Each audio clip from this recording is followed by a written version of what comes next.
Kabisa na kukaribisha uweze kuungana nasi katika matangazo ya moja kwa moja. Tuko hapa katika hoteli ya Golden Tulip iliyopo uwanja wa ndege jijini Zanzibar, na kama tujuavyo lengo kubwa ni katika kongamano hili la kitaifa, lakini zaidi katika kumbukizi ya aliyekuwa rais wa Jamhuri ya Muungano wa Tanzania awamu ya tatu, hayati Benjamin William Mkapa, ambapo hii imekuwa ni kumbukizi kwake. Lakini zaidi pia kongamano hili leo hili linaingia katika siku ya pili, ambapo ndio tutakuwa ndo kilele chake kikihitimishwa hapa, na tumeshuhudia katika siku ya jana kongamano hili lilianza na likafunguliwa basi kongamano hili na makamu wa kwanza wa rais wa Zanzibar Mheshimiwa Othman Masoud Othman, pamoja tuna viongozi mbalimbali ambao walifika hapa katika kuhudhuria kongamano hili, na kubwa zaidi ambalo kongamano hili linajadili masuala mbalimbali yakiwemo katika sekta ya afya, lakini kuangazia namna gani tunaweza sasa tukapata kuwahudumia wananchi, lakini zaidi mchango ambao unatolewa kupitia kwa taasisi ya Mkapa Foundation ama taasisi ya Mkapa inayoshughulikia ama hudumia pia jamii kwa ujumla wake.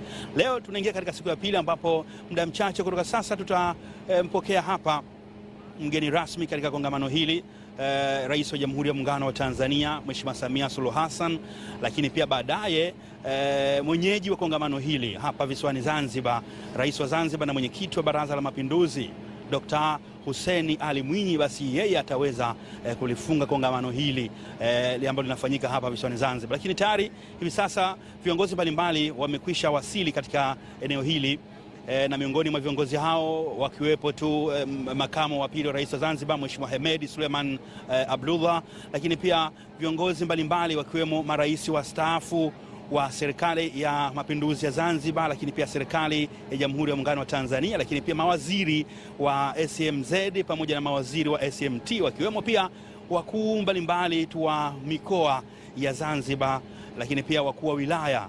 Nikimwona pia hapa pia mwenyeji wa mkoa Mjini Magharibi Mheshimiwa Idrisa Kitwana Mustafa, ambaye yupo hapa naye kwa kushuhudia basi namna ambavyo kongamano hili linafanyika ndani ya mkoa Mjini Magharibi.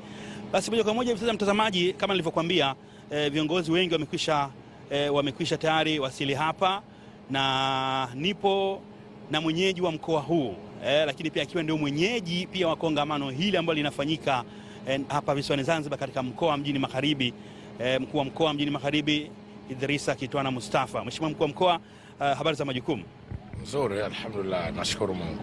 Na bila shaka wewe ni mwenyeji wa kongamano hili, kubwa zaidi ni katika kuweza kuenzi ukiangalia falsafa, lakini pia mchango wa rais wa awamu ya tatu wa Jamhuri ya Muungano wa Tanzania hayati Mheshimiwa Benjamin William Mkapa. Lakini tunashuhudia kongamano hili kuna mengi ndani yake, tunajifunza na kuweza kupeana elimu na utaalamu zaidi katika hili. Labda kufanyika kongamano kama hili na fursa ambazo zinapatikana katika mkoa Mjini Magharibi, mkuu wa mkoa unazungumziaje hili? Kwanza nimshukuru Mungu kabisa, nimshukuru Mwenyezi Mungu kutujalia kwamba leo tumeamka tukiwa na afya njema. Kongamano hili likiwa linafanyika ndani ya mkoa wetu wa Mjini Magharibi, tunamshukuru Mwenyezi Mungu. Hii inaashiria kwamba jambo hili la kongamano kubwa kama hili la kumwenzi mzee wetu aliyekuwa rais wa Jamhuri ya Muungano wa Tanzania, mzee wetu mzee Benjamin William Mkapa, rais wa awamu ya tatu wa Jamhuri ya Muungano. Foundation hii ya Mkapa Foundation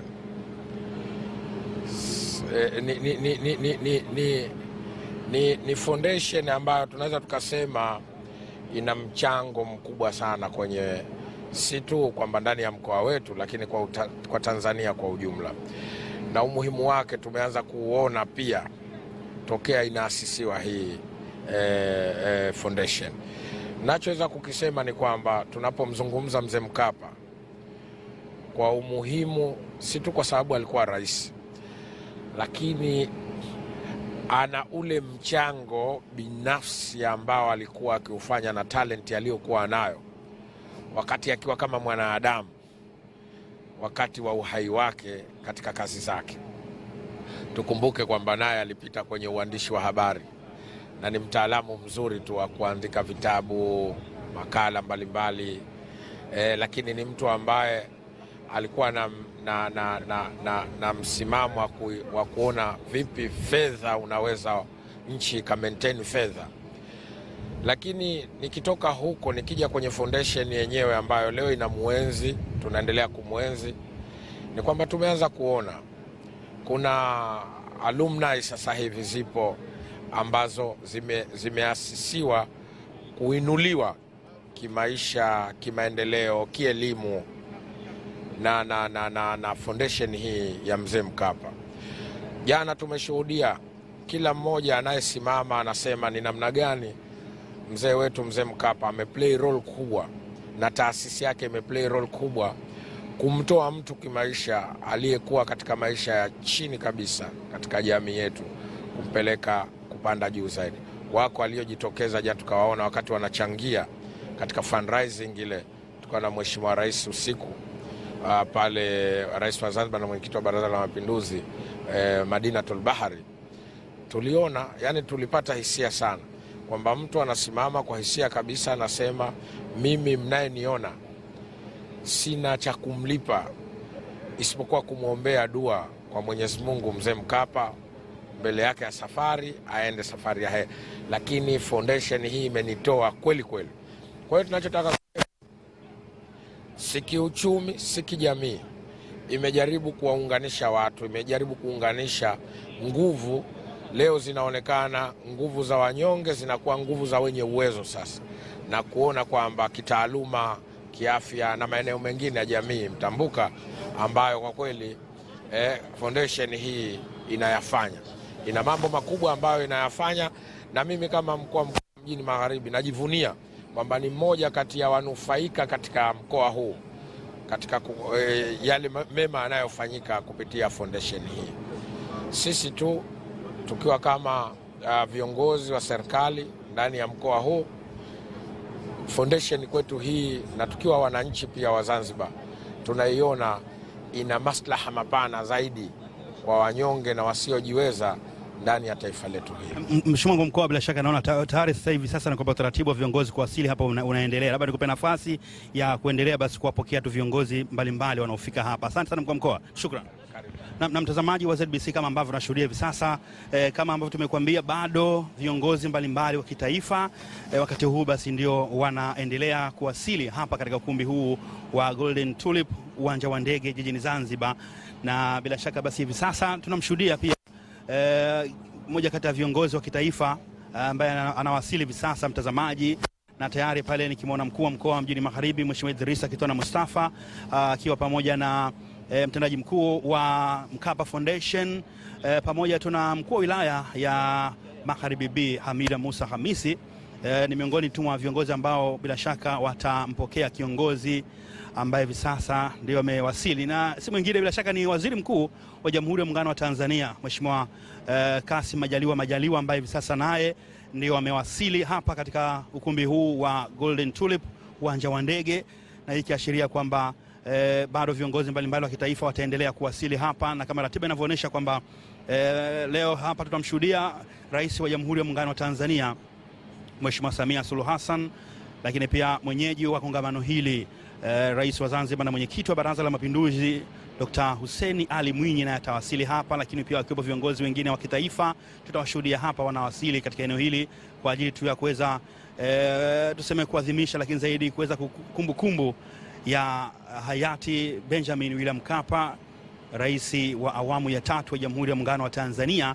Na leo hii tunashuhudia basi mafanikio ambayo yamepatikana kupitia kwa Mkapa Foundation ama taasisi hii ya Mkapa ambayo tunasema kile ifikapo tarehe 23 ya mwezi Julai ndio inakuwa ni siku ya kumbukumbu ya kifo kufariki tu kwa Mzee Mkapa, lakini zaidi ni kwamba tunashuhudia kongamano la pili hili likifanyika hapa Zanzibar, na mengi ndani yake yameweza kujadiliwa katika kongamano hili. Bado mtazamaji, ni kwamba viongozi mbalimbali wanaendelea kuwasili, viongozi wa kitaifa, na kwa mujibu wa ratiba ambayo tulikuwa tukijaribu kuipitia, miongoni mwa viongozi ambao kutoka nje ya nchi watakaoweza kufika hapa ni rais wa jamhuri, rais mstaafu wa Jamhuri ya Msumbiji. Bila shaka naye ni miongoni mwa viongozi ambao watakuwepo katika kongamano hili, lakini mbali na hao pia mabalozi mbalimbali wa nchi tofauti watakuwepo hapa pia katika kongamano hili. wakiwepo pia wakuu wa taasisi mbalimbali za kimataifa, taasisi mbalimbali zikiwemo za binafsi, wataweza kuwepo hapa katika kongamano hili, likiwa ni leo hii ni kilele chake ambacho kinafanyika hapa katika ukumbi huu wa Golden Tulip, uwanja wa ndege. Kuna mengi ambayo mtazamaji, kama unakumbuka, jana tuliweza kuyashuhudia yakisimuliwa, na miongoni mwa machache ambayo naweza nikasema kwamba yalikuwa ni sehemu kubwa kwa kile ambacho jana kilizungumzwa, na hasa ukiangalia katika kuwepo kauli mbiu ya kongamano hili, ni urithi kutoka kwa Mkapa, uongozi shupavu katika kuchochea mabadiliko kwa wote. Huo unaweza kusema ndio kauli mbiu hiyo ya kongamano hili ambalo linafanyika hapa Zanzibar, na leo ndio kilele chake. Kufanyika tu kwa makongamano kama haya, hii si mara ya kwanza kwa Zanzibar, na hii inadhihirisha kwamba Zanzibar ni nchi ya amani, utulivu, umoja, mshikamano, na ndio maana basi ikaonekana kwamba miongoni mwa nchi ambazo zinaweza pia zikafika wageni wengi, na hasa katika kufungua zile sekta ya utalii, kufungua pia uchumi wetu, na kuweza kukuza pia sekta ya ukuzaji vitega uchumi.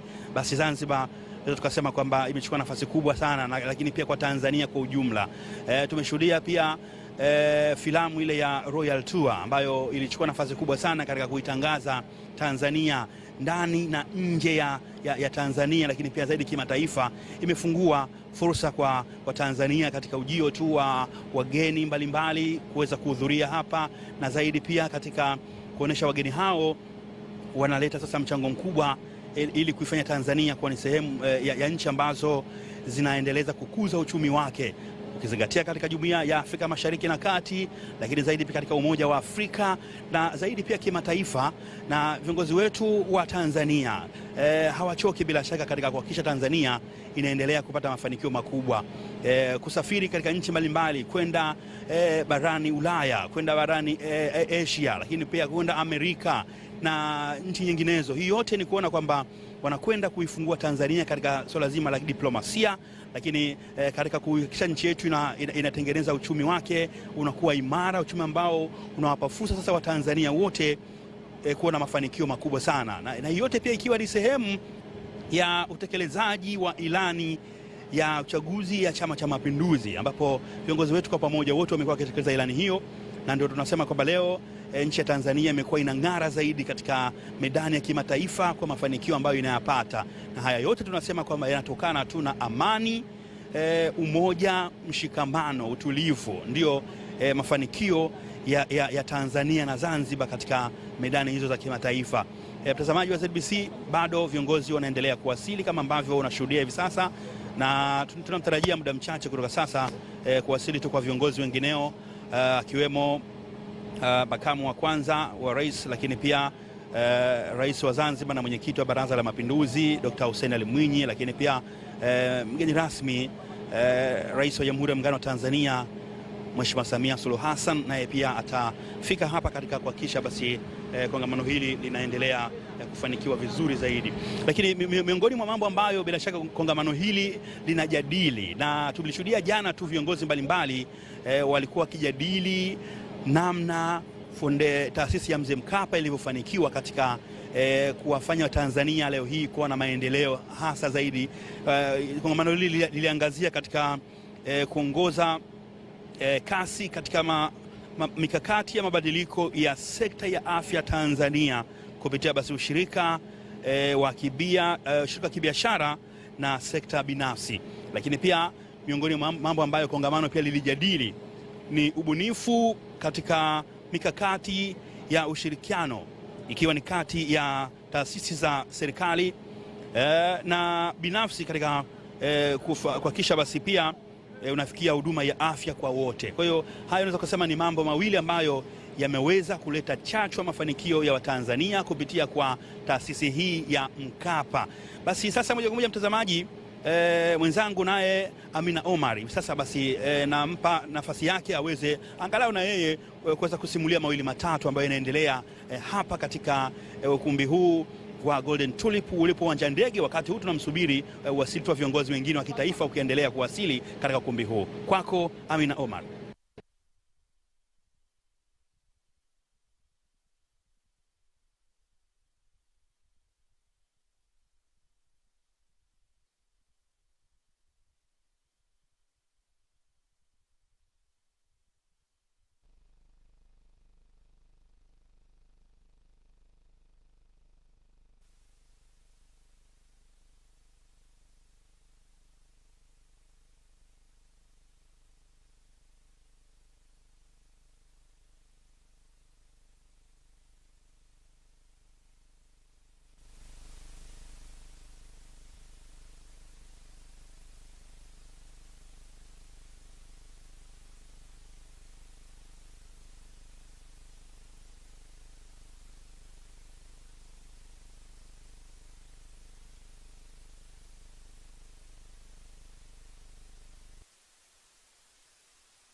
expecting anytime soon His Excellency Dr. Hussein Ali Mwinyi, President of Zanzibar, to arrive to this room. As you'll be arriving, I'll ask you to raise and receive him with a round of applause. Thank you.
Dr. Hussein Ali Mwinyi, kilele. Sasa kwa mujibu wa taratibu ni kwamba anayesubiriwa kuwasili hapa ni mgeni rasmi kwenye kongamano hili, Rais wa Jamhuri ya Muungano wa Tanzania Mheshimiwa Samia Suluhu Hassan. Muda mchache tu kutoka sasa ataweza kuwasili hapa moja kwa moja. Sasa nimpe nafasi na mwenzangu Amina Omar kuweza kusimulia yale ambayo yanaendelea katika kongamano hili. Kwako Amina Omar.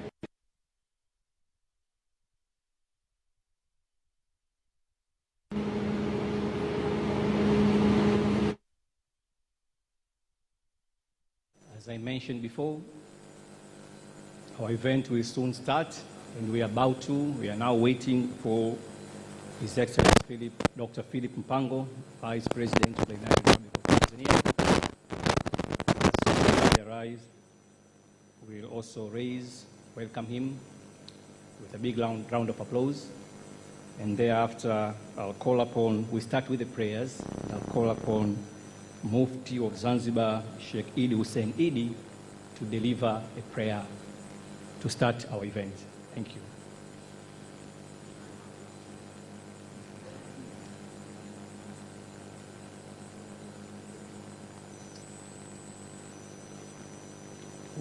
We may now take our seats.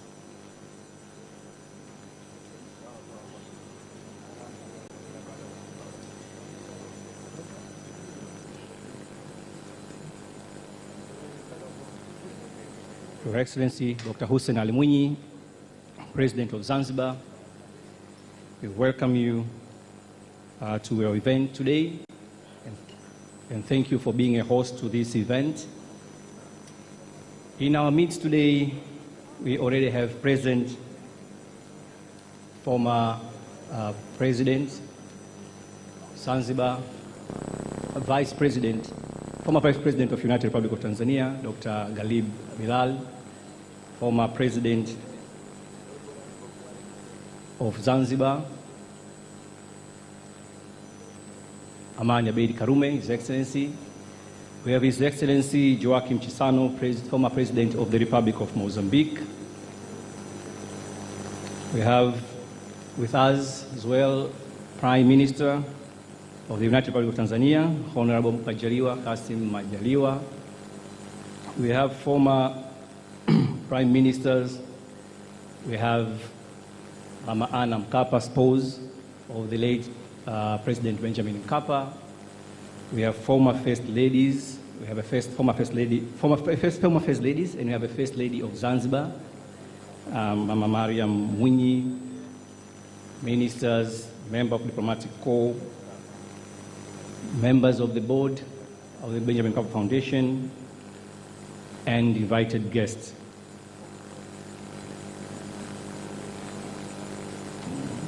So, as I mentioned before regarding our program, as soon as the Vice President arrives, we start our event. And I'm updated here that anytime soon we'll be receiving Dr. Philip Mpango, Vice President of the United Republic of Tanzania. And as I mentioned before, I'll kindly ask you to raise, stand and welcome me with a big round of applause. Wengi wa kitaifa leo wapo hapa Zanzibar kwa ajili tu ya tukio hili muhimu. Ni katika kumbukizi ya hayati Benjamin William Mkapa, rais wa awamu ya 3 ya Jamhuri ya Muungano wa Tanzania.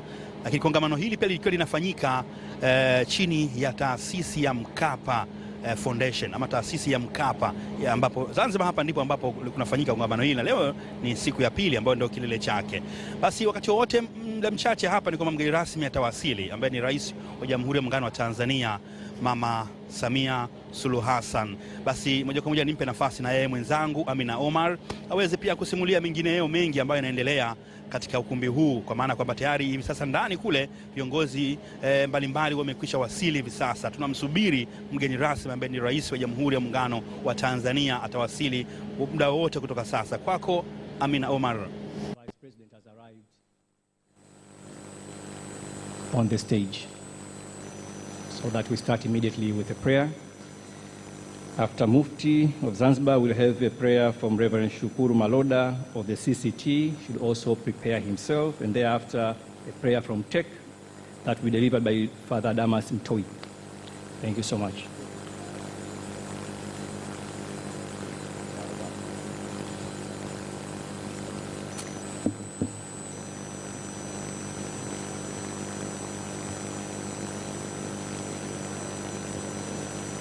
Mufti, please join us.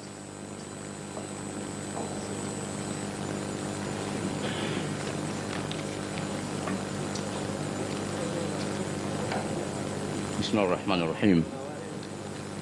Alhamdulillahi rabbil alamin wa salatu wassalam ala rasulina Muhammad. Mwenyezi Mungu mtukufu, kwa rehema zako na baraka zako tutumikie aina zote za imani, utuzidishie kipato cha fedha na thamani, utupe busara njema kwa ndugu jamaa na majirani, utukinge na mabaya ya viumbe majini na mashetani. Ewe Mola, utusamehe madhambi yetu ya sasa na zamani, utulinde na maadui wote wa nje na ndani, utufanye tuwe safi kama tumekuja leo duniani. Ewe Mola mtukufu, kwa baraka zako na rehema zako wasimamie na uongoze njia iliyonyoka viongozi wetu wa serikali zote mbili. Umimine baraka katika nchi yetu Tanzania, inyanyue nchi yetu kiuchumi na utuondoshee umaskini, utujalie tuyadumishe yale yote mazuri yaliyoachwa na hayati Benjamin William Mkapa kwa maslahi mapana ya taifa na kwa jamii.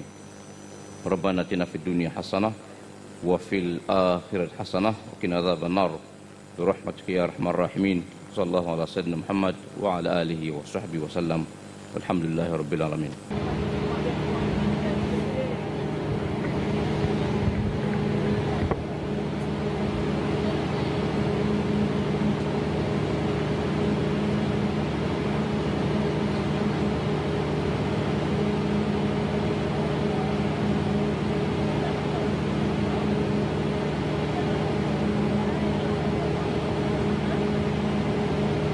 Baba wa rehema, tunakushukuru kwa baraka nyingi katika nchi yetu ya Tanzania. Asante kwa viongozi imara uliotupa neema kutuongoza katika nchi yetu ya Tanzania. Hata leo tunapoadhimisha maisha ya mtumishi wako, kiongozi wetu hayati Benjamin William Mkapa, utupe kuyaenzi na kuyatenda yale mema yote ambayo mtumishi huyu aliyafanya katika nchi yetu ya Tanzania. Katika jina lako takatifu tumeomba tukiamini, amen.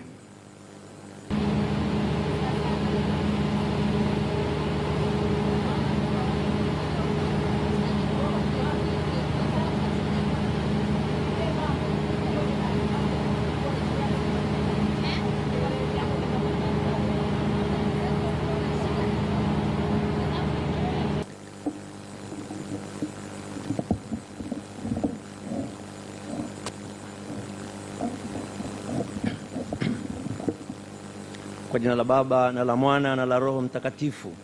Amina. Mungu Mwenyezi, Muumba wa upendo, Mungu wa upendo, tunajua kwamba umetuumba sisi wanadamu kwa sura na mfano wako. Umetuweka hapa duniani ili tuhudumiane na kuyatunza yote uliyoyaumba, yaani wanadamu na mazingira yote.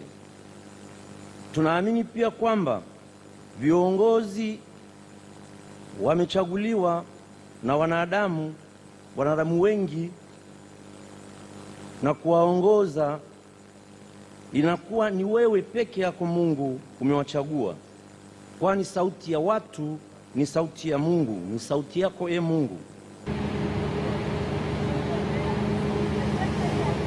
Kwa Mheshimiwa Benjamin William Mkapa kuwa rais wa Jamhuri ya Muungano wa Tanzania, na ukamweka waongoze watu wako katika awamu ya 3. Tunakushukuru kwa kumwezesha kufanya mengi mazuri kwa nchi yetu hii. Leo tumekusanyika hapa kwa niaba ya Watanzania wote. Mungu, tunakuomba umpe thawabu yake, kwani tunaamini kwamba kupitia kifo wanadamu tunarudi kwako wewe, muumba wetu.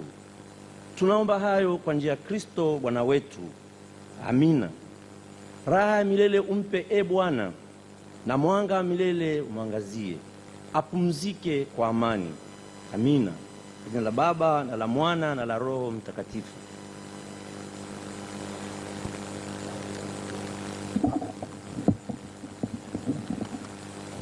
Thank you so much. I've just been informed that we are expecting anytime soon Her Excellency Samia Suluhu Hassan, President of the United Republic of Tanzania. And soon after she arrives, we start our event. We start with the national anthem. As I mentioned before, we have a national anthem of the United Republic of Tanzania, followed by the national anthem of Zanzibar, and followed by an anthem of the East African community. And thereafter, our program will start. So as she arrives, I'll ask again for you to raise up and receive her with a round of applause. And to introduce myself, your chief moderator today is Togolani Idris Mavura, currently Ambassador of Tanzania to the Republic of Korea.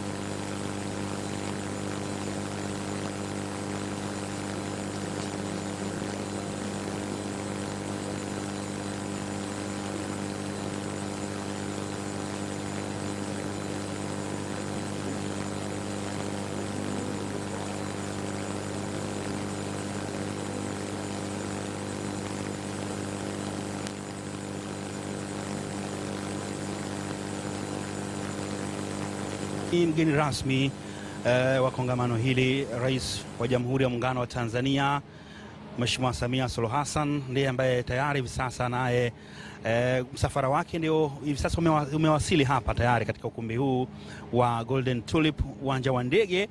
Lakini kwa taarifa tu ambazo tumezipata ni kwamba hivi sasa Mheshimiwa Rais mara tu baada ya atakapokuwa atashuka katika ile gari ataweza basi kutembelea katika sehemu tu ya maonesho ama mabanda yale ya maonesho ambayo yapo hapa kwa ajili ya kuweza kuonesha kazi mbalimbali ambazo wanazifanya katika kutoa huduma kwa jamii, lakini pia namna ambavyo mchango wa taasisi mbalimbali zikiwemo za binafsi, taasisi za serikali katika kuweza kutoa huduma kwa wananchi.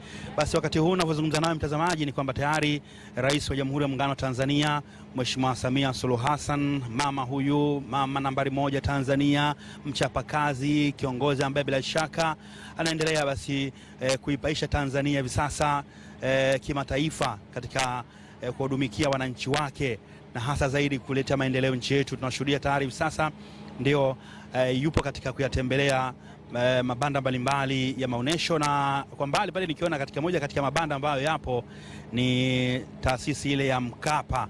Ndio banda la kwanza ambalo mgeni rasmi Mama Samia hivi sasa basi ndio ameenda kulitembelea, lakini zaidi anapata maelezo ya hapa na pale kwa namna taasisi hii inavyoendeleza shughuli zake.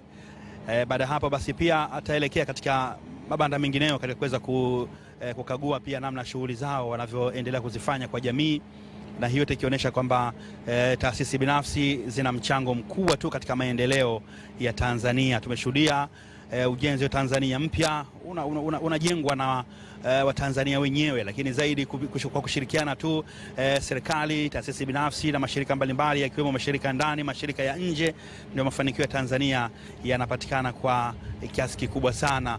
Na nikijaribu kuangalia pia miongoni mwa viongozi ambao mgeni rasmi Mama Samia Suluhu Hassan ameambatana nao, namuona pale mkuu wa mkoa wa Mjini Magharibi ambaye ndio mwenyeji wa kongamano hili katika mkoa huu.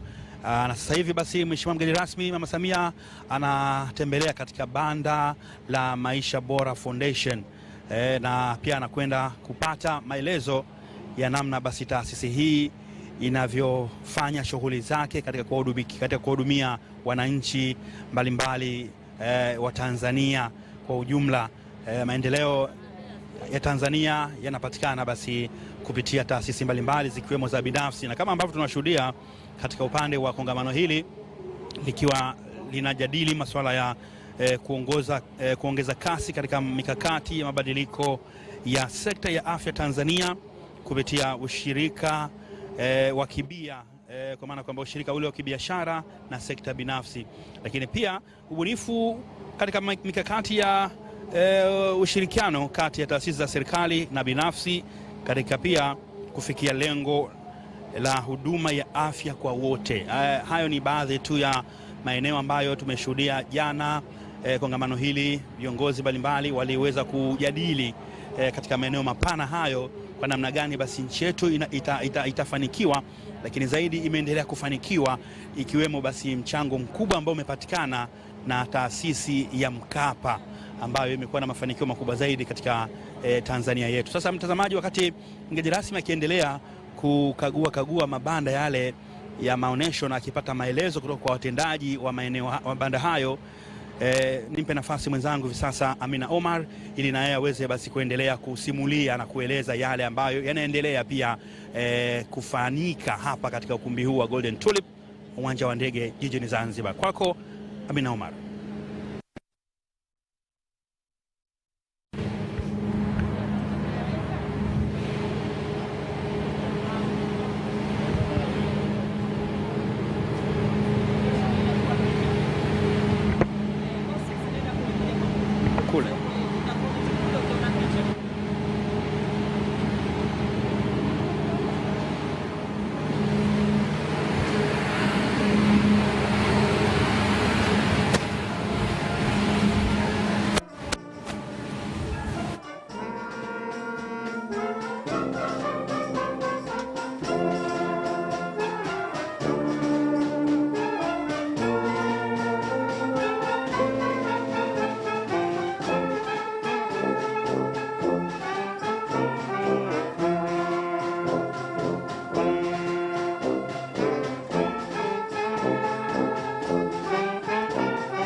Excellencies, ladies and gentlemen, Her Excellency Samia Suluhu Hassan, President of the United Republic of Tanzania, is arriving to this room. Can we kindly raise up and receive Her Excellency the President with a big round of applause.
Thank you, Brass Band. Thank you, Brass Band. Thank you so much, Your Excellency Samia Suluhu Hassan, President of the United Republic of Tanzania. Welcome to the event, and we kindly request you and you are at the table to remain standing, and the rest of us for national anthem. Brass Band, could you continue with the progress?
Thank you. May get seated.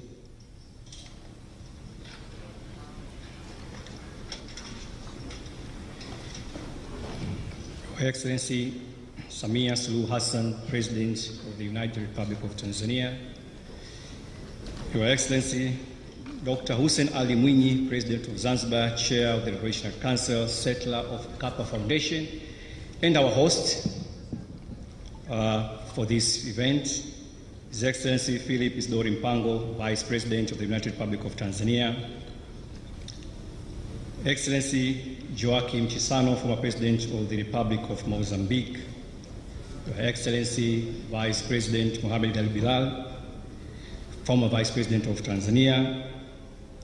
Your Excellency Amani Abeid Karume, former President of Zanzibar.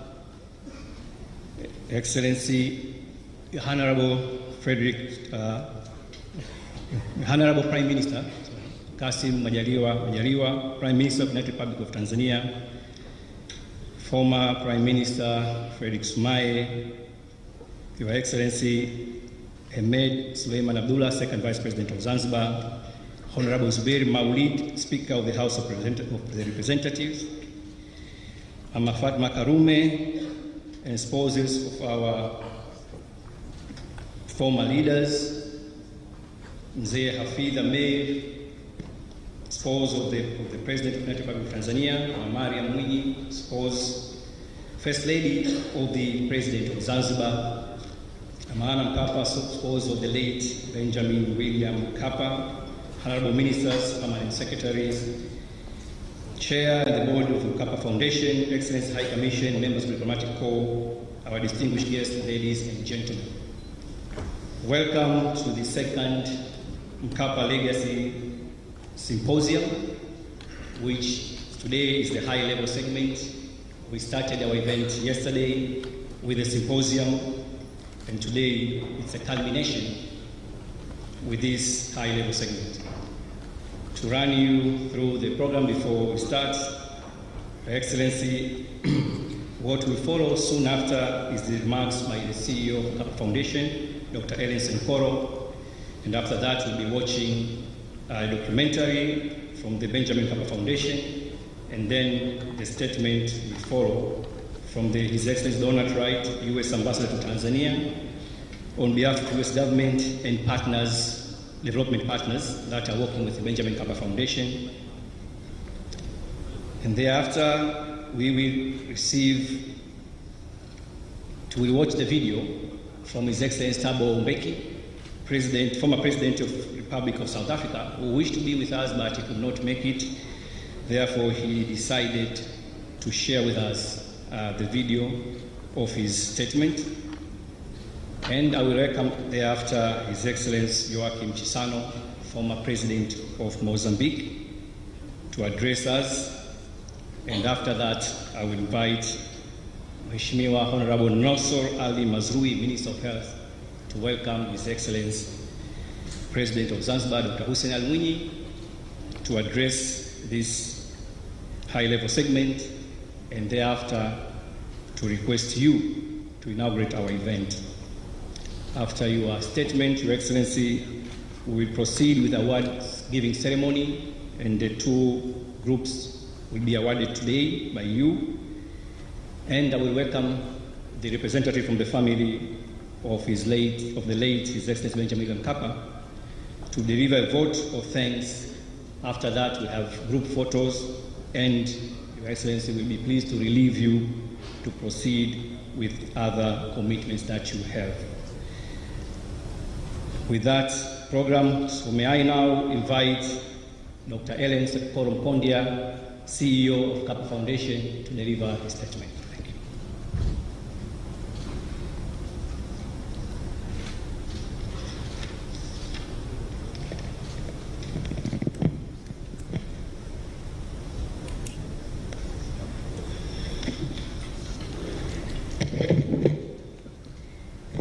Your Excellency Samia Suluhu Hassan, President of the Republic of Tanzania, Your Excellency Dr. Hussein Ali Mwinyi, President of Zanzibar, Chair of the Refugee Council and Settler of the Mkapa Foundation, Your Excellency Philip Isidori Mpango, Vice President of United Republic of Tanzania, Excellencies, former Presidents of United Republic of Tanzania and Revolutionary Government of Zanzibar, Your Excellency Joaquim Chissano, former President of the Republic of Mozambique, Your Excellency Othman Masood, First Vice President of Zanzibar, Your Excellency Hemed Suleiman Abdallah, Second Vice President of Zanzibar, Honorable Mama Anna Mkapa, former First Lady and widow of late President Benjamin William Mkapa,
and admiration you've had to our fallen hero, late Excellency Benjamin William Mkapa. The overwhelming warmth and attachment you have shown us gives us energy to keep pushing from where President Mkapa ended. In a special way, I thank you, Her Excellency Samia Suluhu Hassan, President of the United Republic of Tanzania, for accepting our invitation to join us today for the second time. We are aware you had earlier plans to be somewhere else on official duties. Nevertheless, you found time to be with us. Words are not enough to express our fondness for this gesture of compassion you have shown us. Kindly understand that we are touched and we're incredibly grateful to have you here today. Our settler and the host, His Excellency Dr. Hussein Ali Mwinyi, President of Zanzibar and Chair of the Refugee Council, also deserves a special mention. Last year, you promised to host the second Mkapa Legacy commemoration here in Zanzibar. You have delivered what you promised us. Thank you for making this year's commemoration. Thank you for making this year's commemoration even more colorful and befitting to the name and stature of the man we are celebrating today, late President Benjamin William Mkapa. To our former President of Mozambique, Mr. Joaquim Chissano, we thank you for coming all the way to honor your beloved friend and your comrade. Your being with us today gives comfort that all is not lost.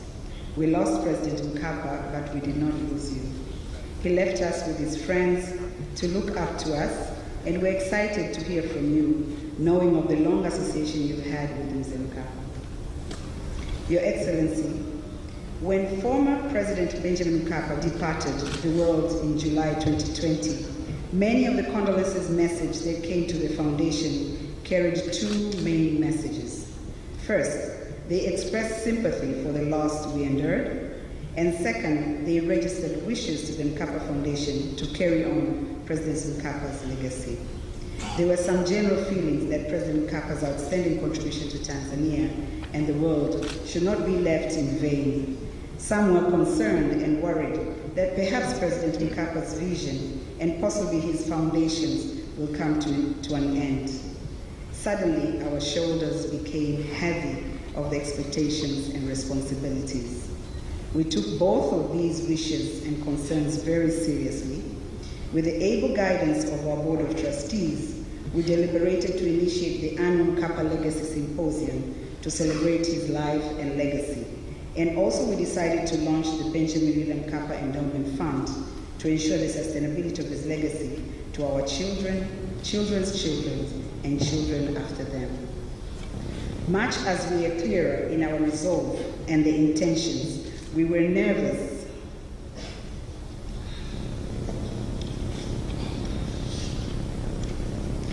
We were nervous of the response of our stakeholders and public to this idea. What made us soldier on, however, was our firm belief that President Mkapa legacy is worth preserving, curating, and telling. Our conscience could not let us shy away from that historic responsibility bestowed on us. We rose to the calling and organized the first Mkapa Legacy Symposium under the theme, A Year Without Mkapa, Celebrating His Life, Honoring His Legacy, in Dar es Salaam on 14th July 2021. Thanks to your attendance and encouragement, and today we are here for the second commemoration. Your Excellency, our founder and settler, late President Benjamin Mkapa, taught us about resilient leadership. Himself is a living example of resilient leadership. While in office, he introduced and pioneered twin bold and disruptive public service reforms and economic reforms that transformed our country from a relatively closed to an open economy. As a result, we witnessed the growth of the private sector, which slowly but surely changed the way our government relates with the private sector today. Inspired by his leadership in advocating for and creating space for the private sector to play a role, this year's themes were chosen to be resilient leadership, inspire change for all. Guided by the theme, yesterday the symposium devoted to discussing and deliberating on two sub-themes, naming accelerating strategic health transformation in Tanzania through Business Coalition for Health and innovative public-private partnership approaches towards attaining universal health coverage. Your Excellency, I wish to mention yesterday's discussion was very productive and very engaging, and we were able to get different views of how best could we incorporate and engage more actively the private sector so that we are able to reach the universal health coverage targets by 2030. We are also very pleased to note that both governments from Tanzania mainland, United Republic of Tanzania, and Zanzibar, we have both leadership with high political commitment of engaging the private sector in all development agenda, including the health sector development. After these few remarks, I kindly welcome you and thank you for your presence, and we'll take a short, brief documentary which we've prepared for you to hear our story, how Mkapa Foundation has been collaborating in partnership with the government of Tanzania, both in Tanzania mainland and Zanzibar. Thank you so much. Thank you, Dr. Ellen. And our technical people put the video for us. It began as a dream, a vision, a burning, compassionate need to serve the underserved at a time when HIV and AIDS was declared a national disaster. For the past 16 years, being one of the reputable local non-state actor in Tanzania, working to address the shortage of workforces in our healthcare systems, we began with the Mkapa Fellows unique program and expanded to recruiting and deploying 4,159 skilled healthcare professionals to more than 192 districts in all regions of Tanzania mainland and Zanzibar. The community is our priority, and to reach them, we have created an efficient, practical linkage between the community healthcare workers with existing healthcare facilities as defined by the National Community-Based Health Program Guidelines. For the past decade and 6 years, the Mkapa Foundation has recruited 5,882 community health workers in 86 district councils of 16 regions. These foot soldiers visit households in the community and engage household members, creating awareness on various health issues, including referrals to health facilities.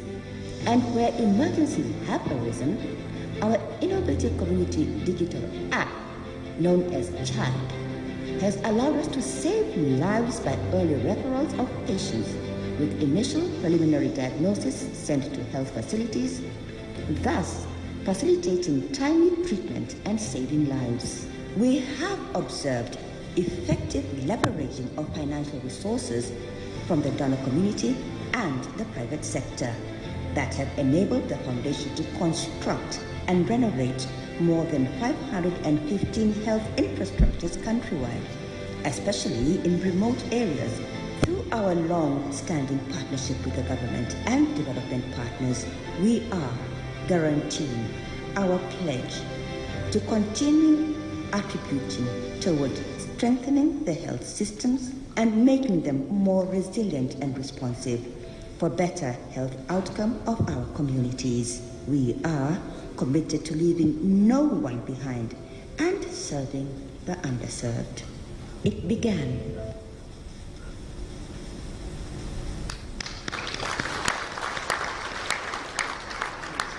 Thank you so much, Dr. Alex Okoro, for your brief remarks, welcoming remarks. You have highlighted and introduced the theme of today, of this event, which is Resilient Leadership, Inspired Change for All. And thank you for doing a recap of what transpired yesterday. As your sub-themes were focusing on the Building Business Coalition for Health and the PPP, Public-Private Partnership to advance the UHC. And that is theme that will be guiding our discussion today. So thank you so much, and thanks for the video that you shared with us, the wonderful work that Mkapa Foundation is doing in Tanzania. It is now my singular honor to welcome His Excellency Donald Wright, Ambassador of the United States to Tanzania, to speak on behalf of the U.S. government and development partners that are working with Benjamin Mkapa Foundation. Thank you. Welcome. Would you kindly receive him with a round of applause?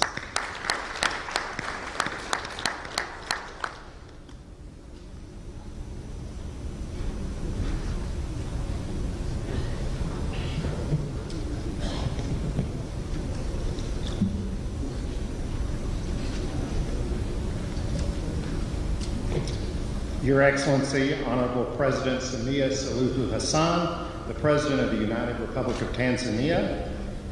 Your Excellency, Honorable Dr. Hussein Ali Mwinyi, President of the Revolutionary Government of Zanzibar. His Excellency, Dr. Mpango, Vice President of the United Republic of Tanzania. His Excellency, Dr. Hussein, Honorable Prime Minister of the Tanzania, Kassim Majaliwa. His Excellency, former President of Mozambique, Crisano. The Mkapa family, Lady Mkapa, widow of the late former Benjamin Mkapa.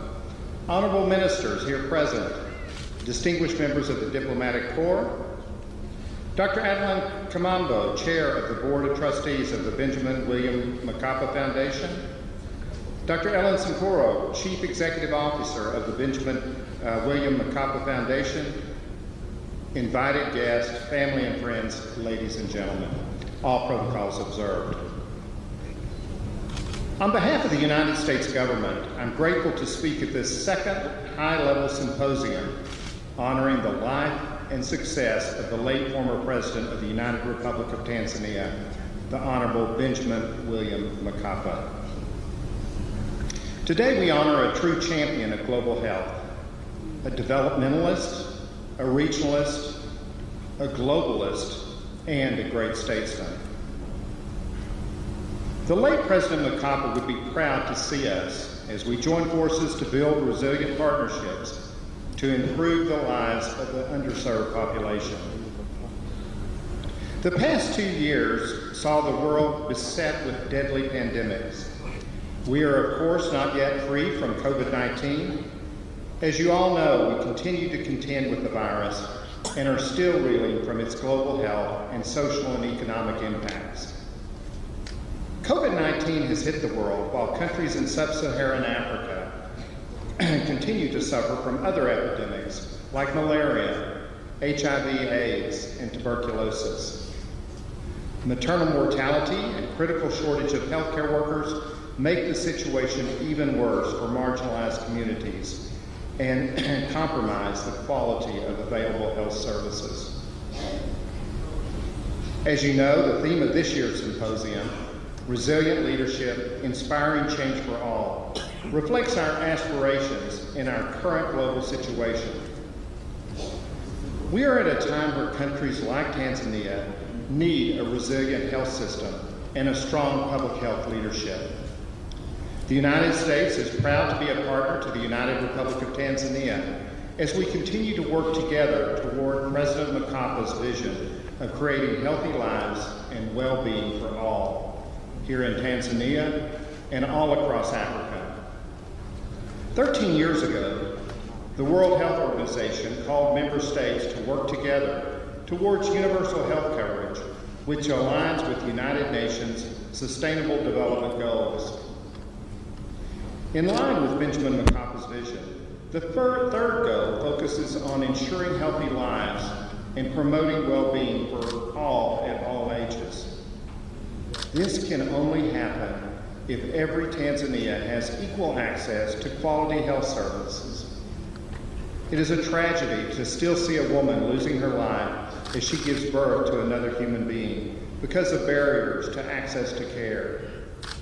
It's also a tragedy to see people, both young and old, dying for lack of proper prevention, treatment, and care for diseases like malaria, tuberculosis, and HIV. It's also a tragedy to see how the COVID-19 pandemic continues to claim lives despite the availability of vaccine. While we know these tragedies still exist, there is both hope and progress in the provision of health care. On behalf of the United States government, I commend the government of the United Republic of Tanzania for their efforts to implement the legacy of Benjamin Mkapa by making progress towards universal health coverage. Resiliency for the health system comes through investment and improved country-led coordination of health systems strengthening efforts. Deliberate action must be taken to make single health insurance a reality, both on the mainland and here in Zanzibar. We strongly encourage building partnerships that generate tangible outcomes in the health sector. This requires coordination with the public sector, the private sector, faith-based communities, as well as civil society organizations. Your Excellencies, ladies and gentlemen, I will close by reaffirming the United States government's commitment to continue supporting the vision of the late Benjamin Mkapa, the resilient, focused leader who inspired change and whose work continues through the Benjamin William Mkapa Foundation. We will continue to support skills development of healthcare workers and prioritize support to areas where there are discrepancies between the care provided to patients and recommended best practices in healthcare, particularly in remote facilities. I think, as you all know, we're still very much in the middle of the COVID-19 pandemic. Therefore, the United States government calls on all actors, both state and non-state, to accelerate vaccination efforts for the immunity of all eligible Tanzanians. As Her Excellency President Samia Suluhu Hassan says, if you want to go fast, go alone. But if you want to go far, go together. The United States and the Development Partners Group chooses to go far by building those strong collaborations. Tuko pamoja, asanteni sana. Asante sana Mheshimiwa Balozi. Thank you so much, Your Excellency. Another round of applause for him as he's going to take his seat. Thank you for giving weight again and give a strong accent to the public-private partnership, and for registering once again the U.S. commitment to continue working with us in advancing UHC in Tanzania. And thank you for the kind words you spoke about the late Benjamin William Mkapa, our former president, as a champion of global health, globalist, and great statesman. These are all true of him. Kushukuru Mheshimiwa Balozi kwa hotuba yako nzuri fupi iliyoelezea kuunga mkono kwa umuhimu wa ubia kati ya sekta binafsi na sekta ya umma katika sekta ya afya, na kwa kutuhakikishia kwamba serikali ya Marekani itaendelea kusimama na sisi katika azma yetu ya kufikia afya kwa wote. na zaidi kwa kutuhakikishia kwamba kwa maneno mazuri uliyozungumza kuhusu hayati mpendwa wetu Mheshimiwa Benjamin William Mkapa, rais mstaafu Tanzania, kama kiongozi ama champion wa afya ya jamii duniani, mwana utandawazi na kiongozi mashuhuri. So without further ado, we're now going to a second segment, and we're now going to watch a video from His Excellency Thabo Mbeki, former President of the Republic of South Africa. But I have a few words to say before that. When I was at university pursuing my bachelor degree, it was the time when the African Renaissance agenda was at its level best. The debate was about restating Africa at the world debate and shaping the new Africa, the one which is forward-looking and a partner at a world stage. Central to this debate were two thought leaders, great philosophers and comrades, who had love for intellectualism and Africa's interests at heart. These were none other than our gallant statesmen, President Mkapa and President Thabo Mbeki. No major debate about Africa would take place without them being invited, and we're all looking forward to hearing their arguments. We enjoyed their paired intellectualism in the annual Africa Leadership Forum that were hosted by Uongozi Institute in Tanzania. They gave us a breath of a new air, optimism and self-confidence, and dignity as Africans. President Mkapa is no more, President Mbeki remains. Mzee Mbeki wished to join us physically, but he could not make it as planned. Kind as he is, he shared with us a recorded video. So, Your Excellency, ladies and gentlemen, allow me to present to you His Excellency Thabo Mbeki, former President of the Republic of South Africa, and great friend of late President Mkapa. Let's join the hands to welcome him.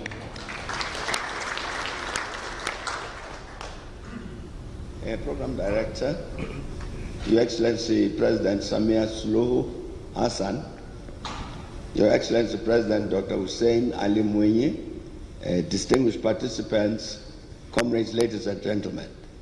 I must thank the Ben Mkapa Foundation for giving me the opportunity to participate in this symposium, and apologize that I couldn't come in person. But I'm very, very glad to have this opportunity to salute a great leader, a principled leader of Africa, of Tanzania and of Africa, and a very principled Pan-Africanist. And in that Pan-Africanist context, I must mention the Democratic Republic of Congo.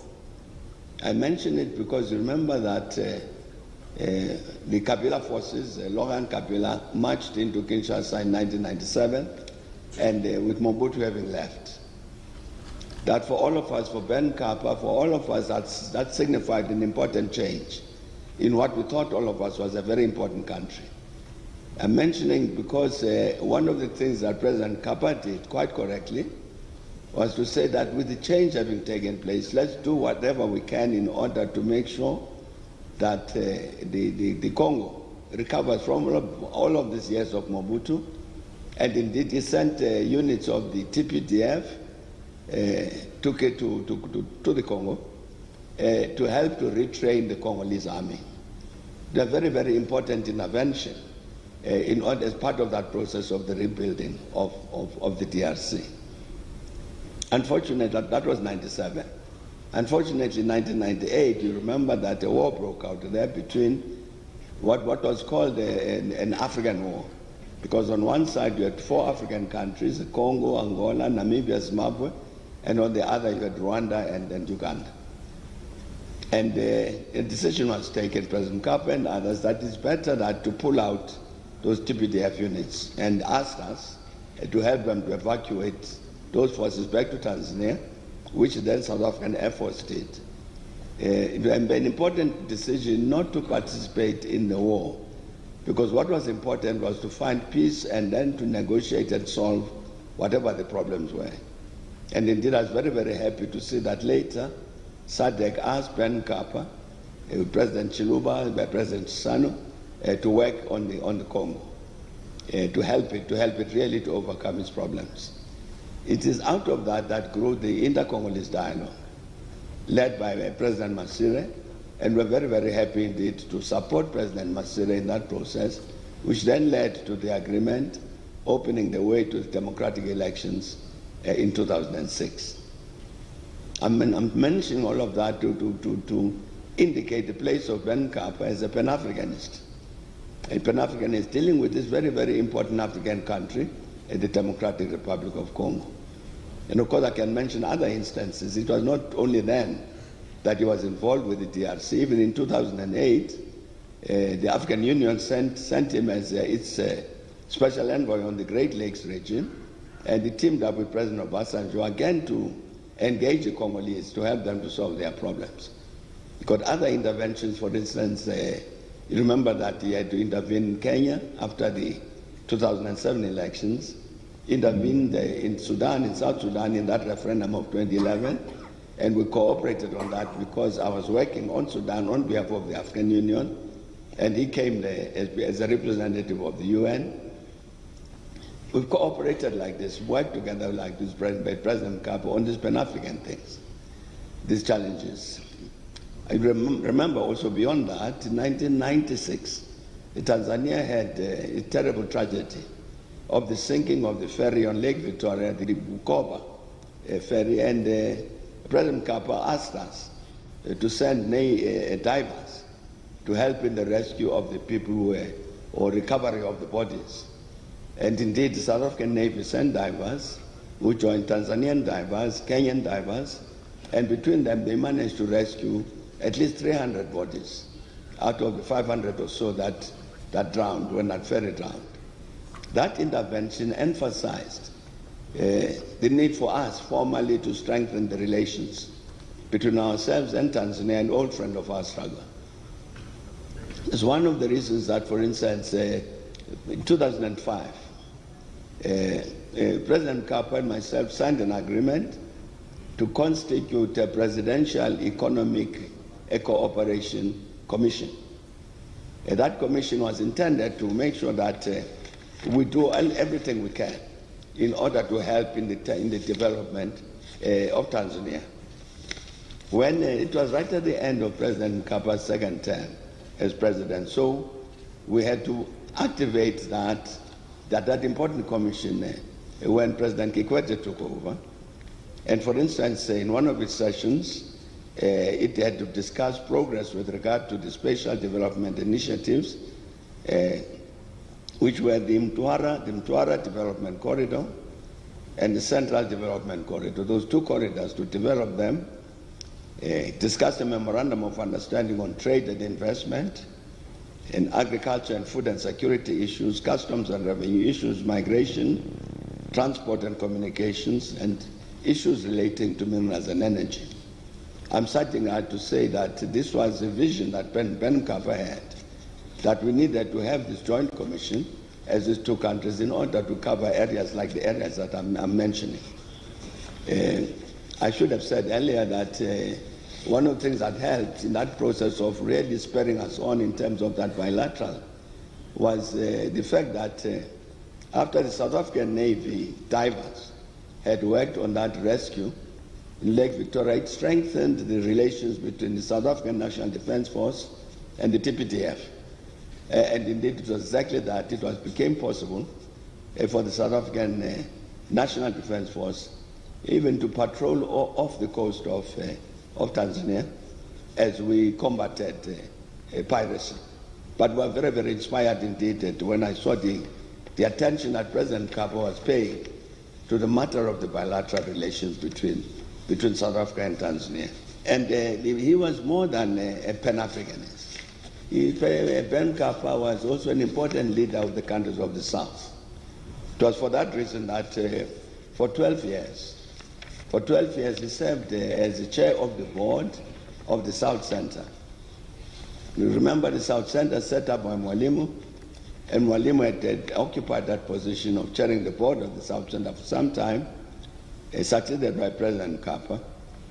Then in 2018, President Mkapa came to me and he said, well, he virtually instructed me.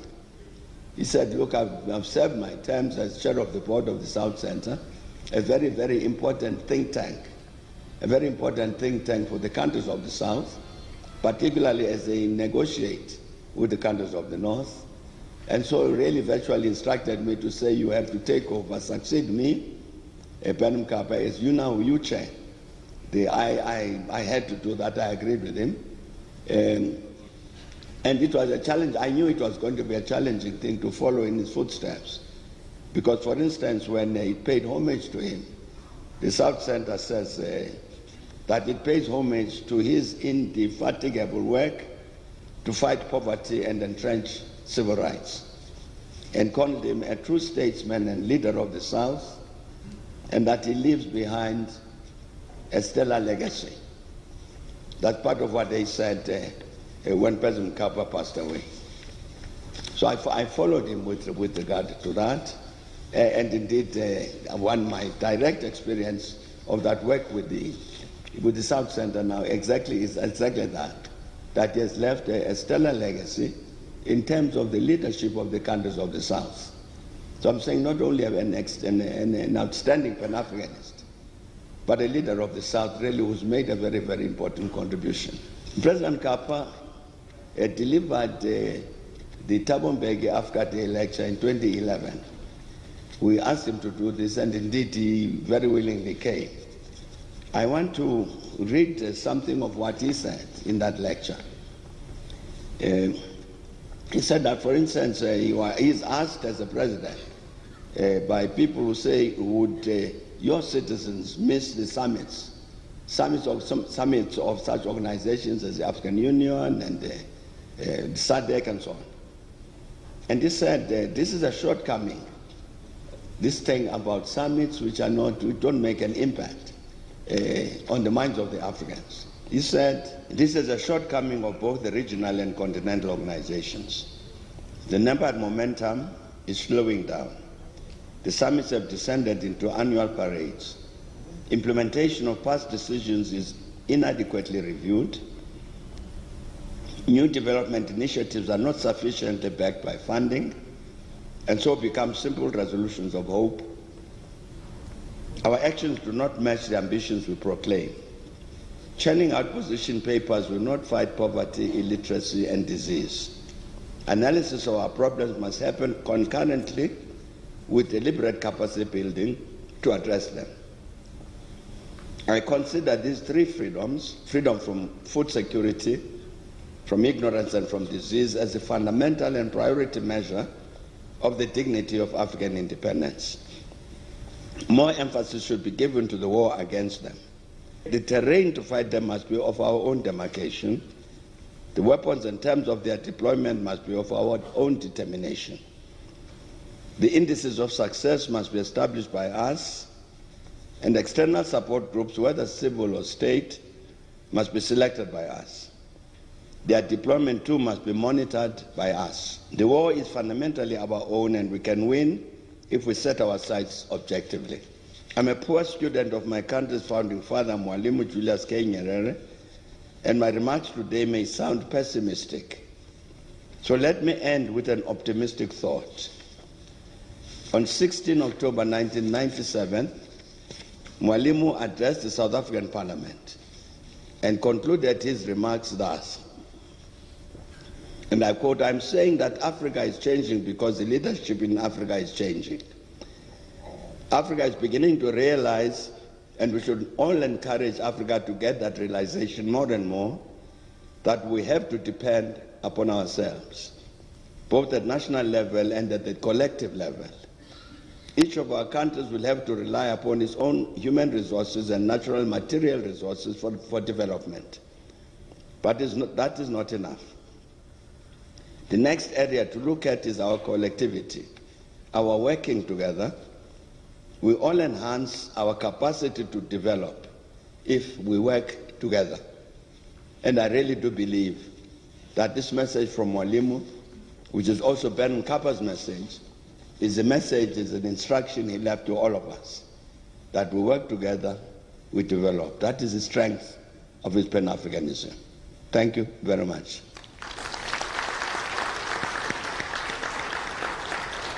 Asante sana Mzee Thabo Mbeki, Rais mstaafu wa Jamhuri ya Afrika Kusini.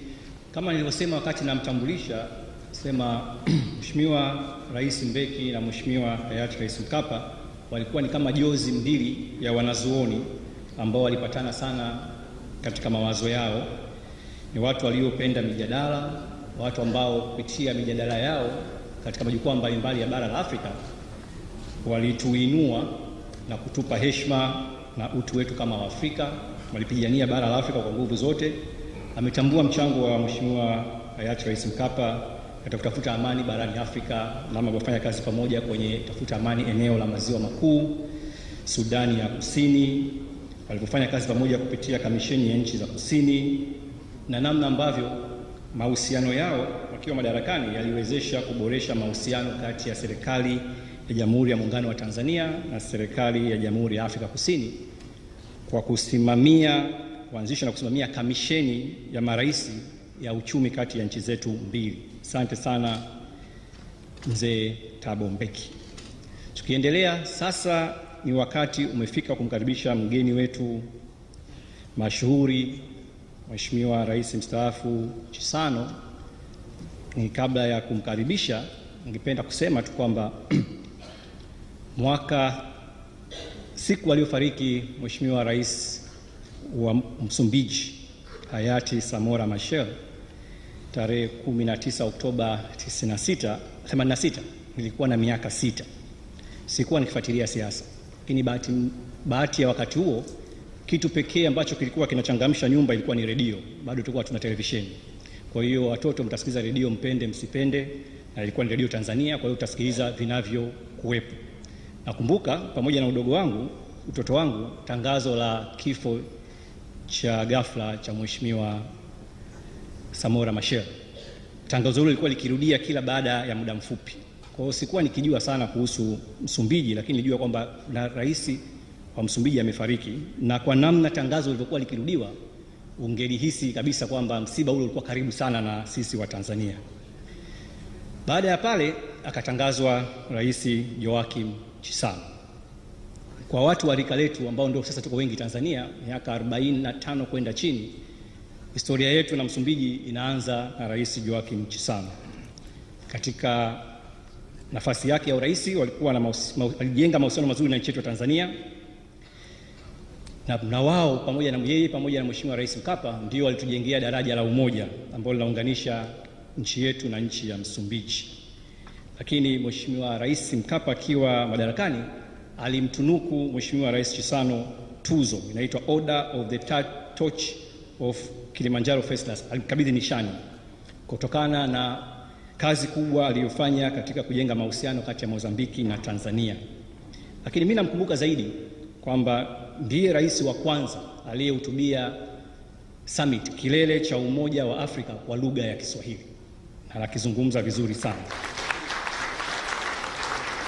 Lakini labda kwa kuongezea, katika kitabu cha Mheshimiwa Rais Mkapa, My Life, My Purpose, A Tanzania President Remembers, katika kurasa zake 320, Rais Chisano ametajwa katika kurasa 10. Hiyo inaonyesha kiwango cha ukaribu walichokuwa nacho tokea wakiwa mawaziri na baadaye wakiwa marais.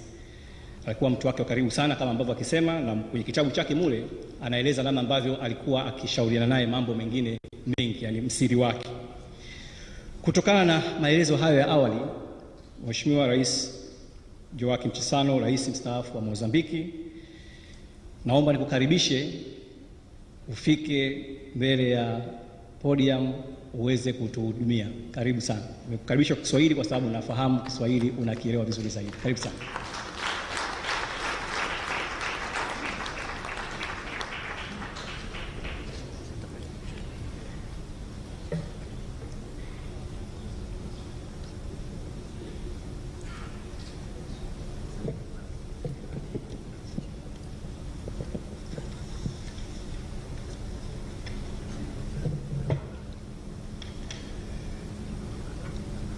Your Excellency Samia Suluhu Hassan, President of the United Republic of Tanzania, Your Excellency Dr. Hussein Ali Mwinyi, President of Zanzibar, Chair of the Revolutionary Council and settler of the Mkapa Foundation, Your Excellency Philip Isidori Mpango, Vice President of the United Republic of Tanzania, Excellencies, former Presidents of the United Republic of Tanzania and Revolutionary Government of Zanzibar, Your Excellency Othman Masood, First Vice President of Zanzibar, Your Excellency Ahmed Suleiman Abdullah, Second Vice President of Zanzibar, Honorable Zuberi Maulid, Speaker of the House of the Representatives, Honorable Mama Anne Mkapa, former First Lady and a widow of the President Benjamin William Mkapa, Honorable Mariam Mwinyi, First Lady of Zanzibar, Mama Fatma Karume, and former First Ladies, Honorable Ministers, Permanent Secretaries, and senior government officials, Chair and members of the Mkapa Foundation, Excellency Ambassadors, High Commissioners, and members of the Diplomatic Corps.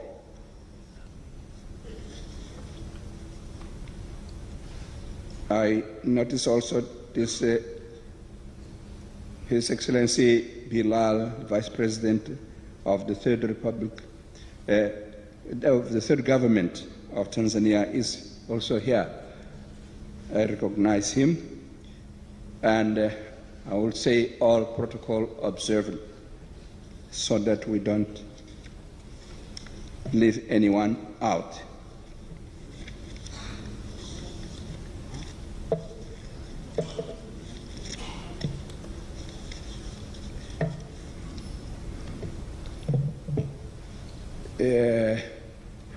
Thank you for reminding people that I spoke once at the OAU in Kiswahili in my opening remarks. That was just to remind people that Kiswahili was an official language of the OAU. And people then believed that I knew how to speak Swahili. But that is not as much true as you think. I cannot deliver my speech in Kiswahili, so I'm going to deliver it in English. I may speak Kiswahili barabarani, kubabaisha, and people may think that I know Kiswahili, lakini sio hivyo.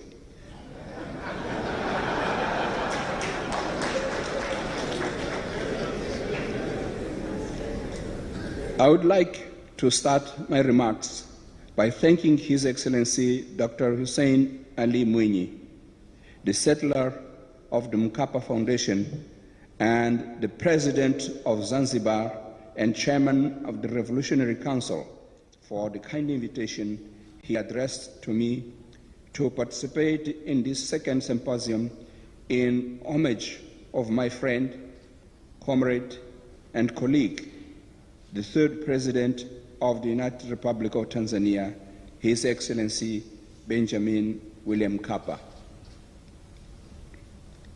Because I believe that many of you might be putting the question,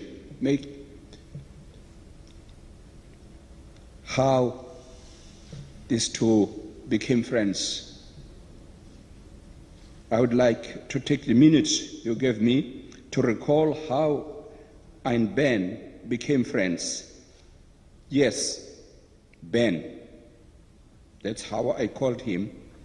And he called me Joachim,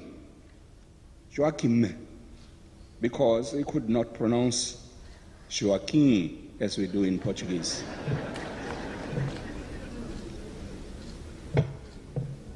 The first period of relationship occurred in the year 1966. That was a year when problems, seemingly internal problems, in the Mozambique Liberation Front were beginning to deserve a focused attention and more mobilization work, both among the Mozambican people and the Tanzanian people and the world in general. The enemies of our struggle for independence were acting intensively within our ranks through their psychosocial welfare. It was something that in the Portuguese regime they had created to combat us, what was called psychosocial organization. We, Frelimo, performed the necessary mobilization among us, militants and the whole people at large, to bring up our awareness about the sneaky ways the enemy was using to attack us. But we needed to get our brothers in Tanzania to be also in alert, to understand what would seem merely internal problems with just internal causes, but they were not. We wanted the Tanzanian sisters and brothers to keep their solidarity to our struggle always high. Diversionist maneuvers had to be denounced and combated. We were keen to explain and sensitize as much as possible, as much as we could, the leadership of TANU and Afro-Shirazi Party, so that the alert could be extended to the rest of the organs and structures of the parties, to their social organizations and institutions, and therefore to the whole population of Tanzania. And for that, the media was of great importance. Benjamin Mkapa, Ben, at that period was the managing editor of the two TANU party newspapers, the Nationalist in English language and Uhuru in Kiswahili. His capacity of listening and making deep and careful analysis of events brought to his his capacity of listening and making deep and careful analysis of events which were brought to his knowledge directly or through his journalists like Ferdinand Rohinda, Nsaka Ise, John Tesha, and others, made his newspapers to deliver to the readers a good coverage of our struggle with fairness and objectivity. His team of journalists never wavered in championing the cause of African liberation. Looking back, the level of the two newspapers under his editorship was by any standards very high. The armed struggle of the Front for Liberation of Mozambique was adding successes upon successes in such a way that in 1966 we already had some liberated and semi-liberated zones of our country. Although these were victories for us, they were quickly used by the enemy to try to divide our people and win some of our militants in a bid to stop the war. Those were part of the psychosocial war imposed on us. So Ben and his team of journalists fought with us this fight. Ben, besides his personal talents, had assumed the sentiments of Mwalimu Julius Kambarage Nyerere, who believed that Tanzania would never be free while one single inch of Africa was under the yoke of colonialism and racial domination. Part of the journalists of the Nationalists and Uhuru became also good friends of Frelimo freedom fighters, and no longer looked at them as refugees, because in those days It was very difficult. We had to do a lot of job to educate our brothers and sisters in Tanzania, because they would look at us and say, huyo mkimbizi huyo. Huyo mkimbizi huyo, as if we're nothing, nobody.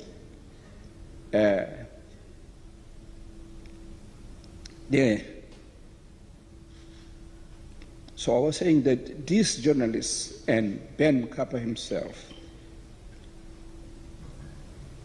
they had left the attitude of many academically well-learned persons who looked at the refugees and the freedom fighters as human beings of the lowest class.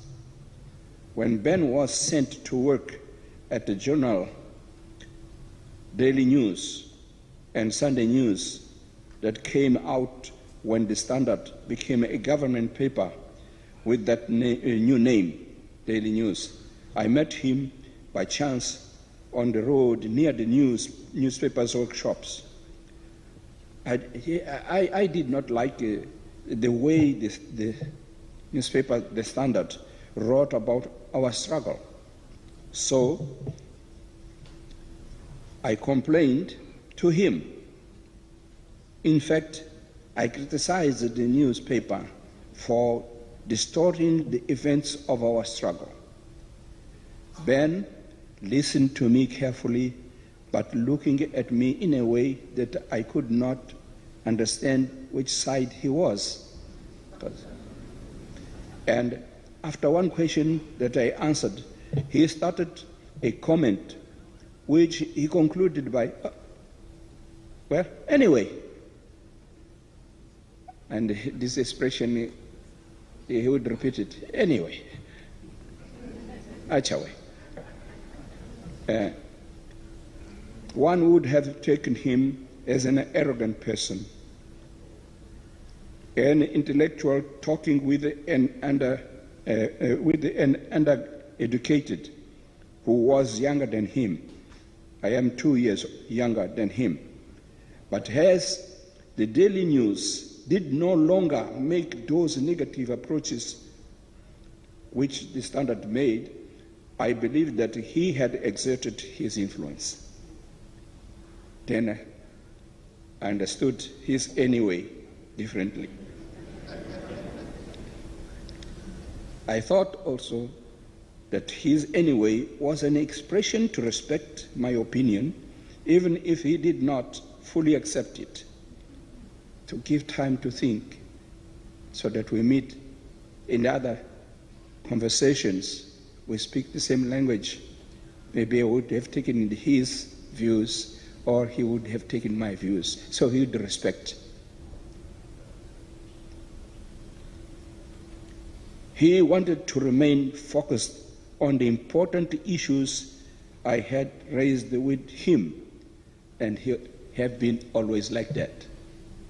Focus on what is important, whether for cooperation, for unity, and so on. The second period of interaction with Ben comes after a long time of separation after the proclamation of the independence of Mozambique, when he became the Minister of Foreign Affairs of Tanzania. First, between the years 1977 and 1980. I was already Minister of Foreign Affairs of Mozambique from the 1st of July 1975, as we proclaimed the independence in June of 1975. During this period, our main activity was focused on the work of the frontline states, particularly in support of the struggle of the peoples of Zimbabwe, South Africa, and Namibia, but also the fight of the Angolan people against the apartheid invasion and the occupation of parts of the Angolan territory, with the aim of impeding the consolidation of the independence of that country that was proclaimed also in 1975. We had to deal with the war of destabilization imposed on Mozambique by the racist regimes through proxy forces composed of Mozambican and Zimbabwean citizens recruited by them. I have enjoyed his deep analysis of the many situations confronting Africa, even beyond Southern Africa. When our 5 frontline heads of state met, we, the ministers of Foreign Affairs, had to be capable of producing before the meeting or during the meeting a press statement reflecting parts of their deliberations, which could be rendered public.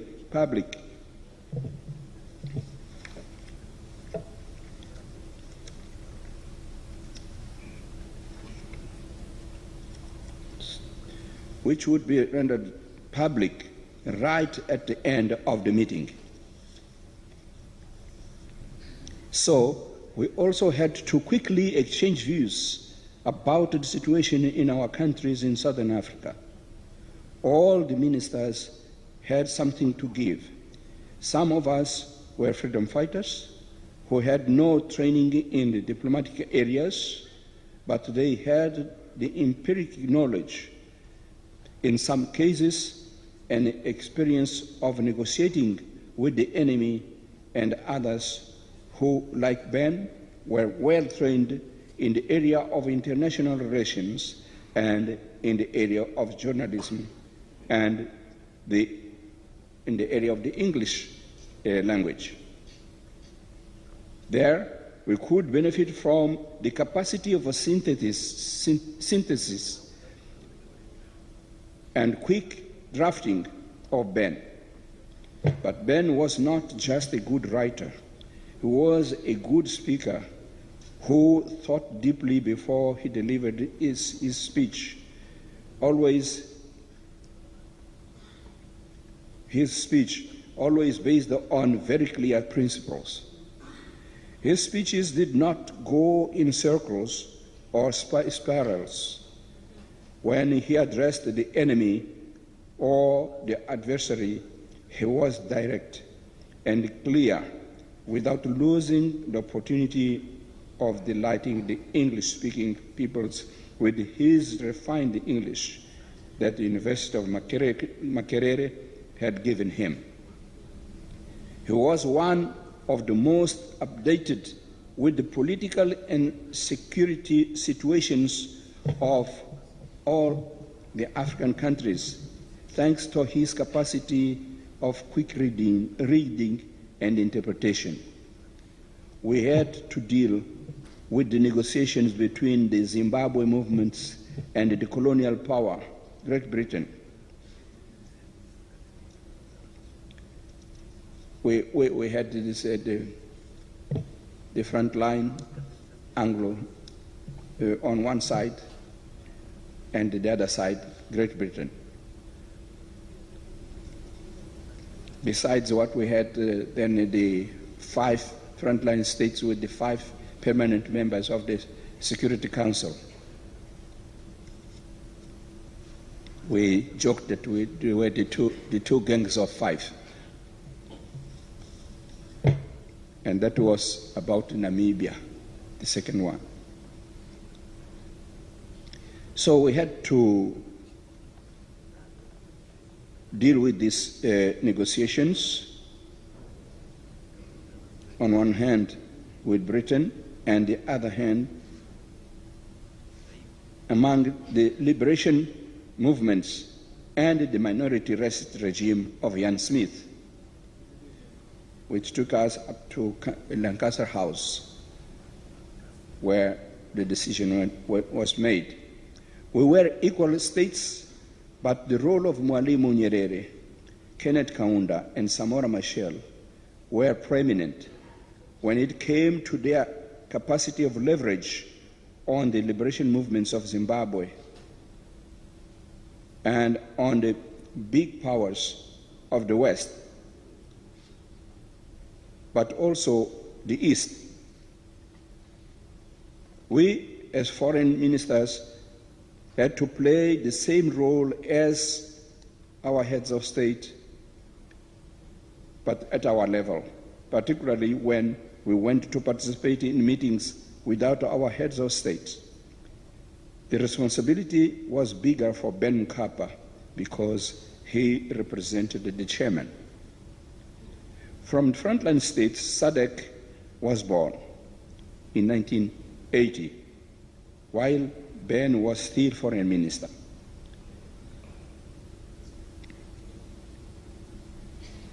At that year, he was given other functions. When we came back as foreign minister in 1984 to 1990, I worked with him also as foreign minister from 84 until 86, when I became head of state, 1986. But even after that, we continued to work friendly. In that period, although the problem of destabilization wars continued in Mozambique and in Angola, and apartheid persisted in South Africa and Namibia, other problems had to be attended to.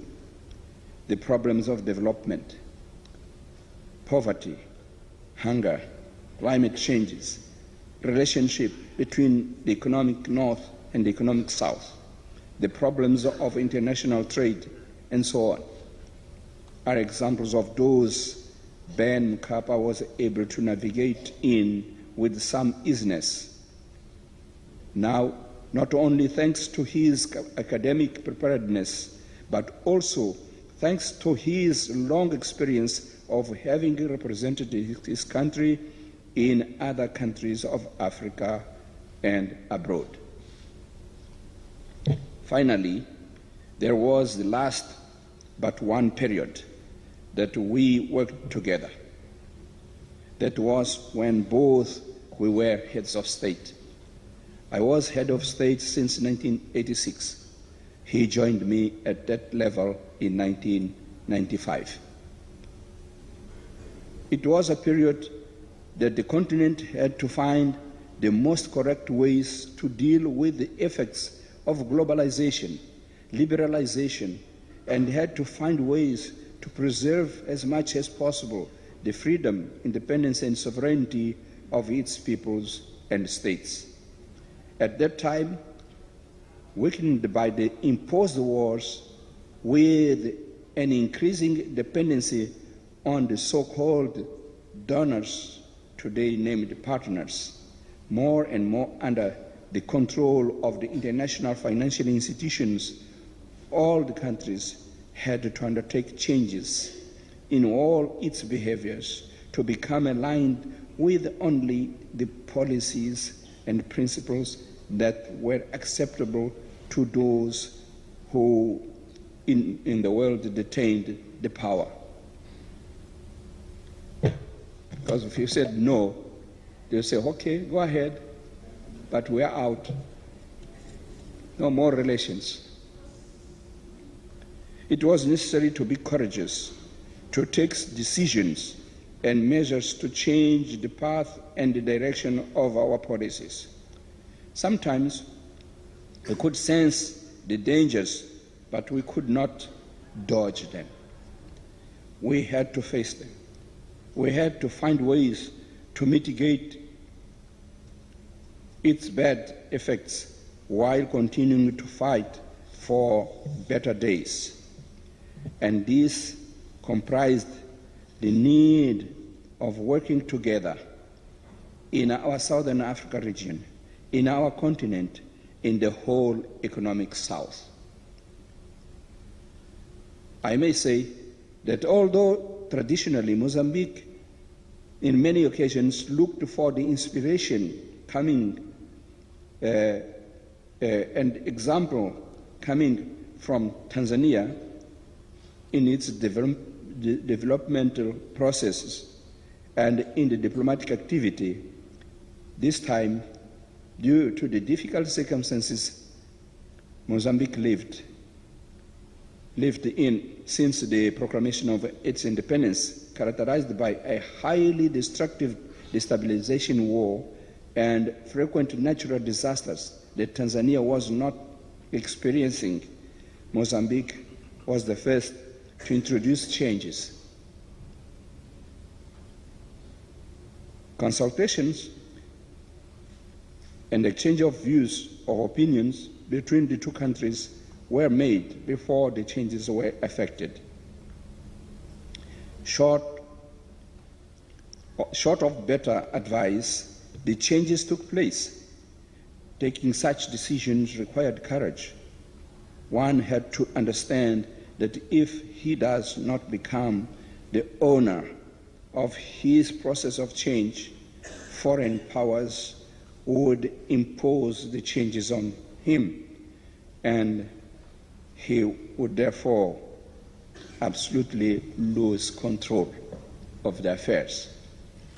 So it was better to change by yourself before they force you to change and exert more control on you. Ben did study the situation, looked at what we had already done in Mozambique, designed his own model, and also courageously introduced changes. I am speaking of liberalization, market economy, multi-party system, the relations with several international institutions or instruments for international cooperation. He also took the courage to find ways to introduce changes in the behaviors of his citizens. Although traditionally Mozambique was inspired by Tanzania in the process of development, Ben Mkapa, in several occasions, acknowledged his admiration for what we were doing, as if he was discovering new sources of inspiration. And when he visited our country, he would frequently exclaim, "Jamani, nyinyi ni hodari sana," which in English stands for, "My people, you are hodari." It is, you are courageous, brave, valiant, efficient, capable. Yet, when I visited Tanzania after he became president, I could see tremendous development, and it gave me the desire to say the same word to him, "Wewe ni hodari." Particularly in what concerns efficiency. It was efficient in what he was doing, including this work of changing the mentalities of the people. I understand that he did not fully meet all his dreams, but he left a solid basis for further successes.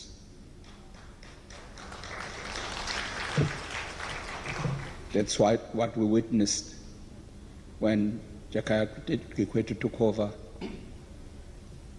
and when President Magufuli took over, and now Mama Suluhu taking over, and we see always Tanzania in progress. So he left a lot.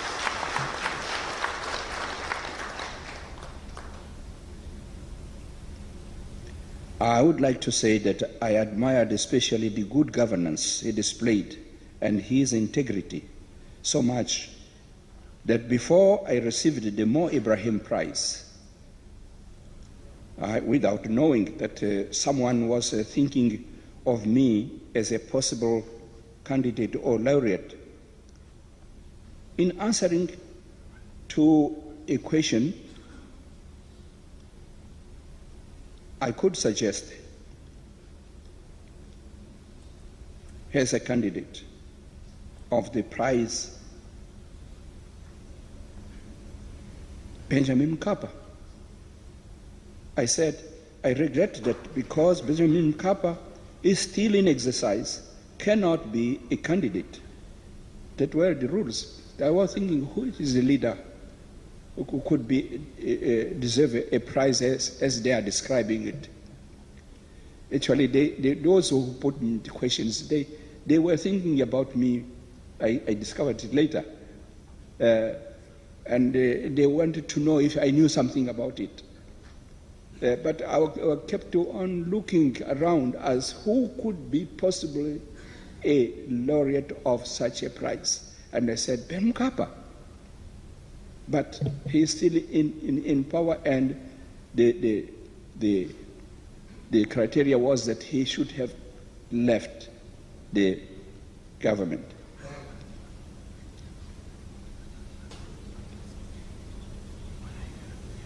He had a good governance. The last period of our interaction now was when he left the presidency and joined me as a member of the Forum for Former African Heads of State and Governments and Other Leaders, Africa Forum, of which I am the chairman. He gave a great contribution to the African Union in many aspects, including peacemaking and peace building. Besides this, he was part of the group of African personalities who were champions in the combat against HIV/AIDS. We created this group together. President Kaunda, himself, President, at the first meeting was at Victoria Falls in the Zambian side, Moshotunya.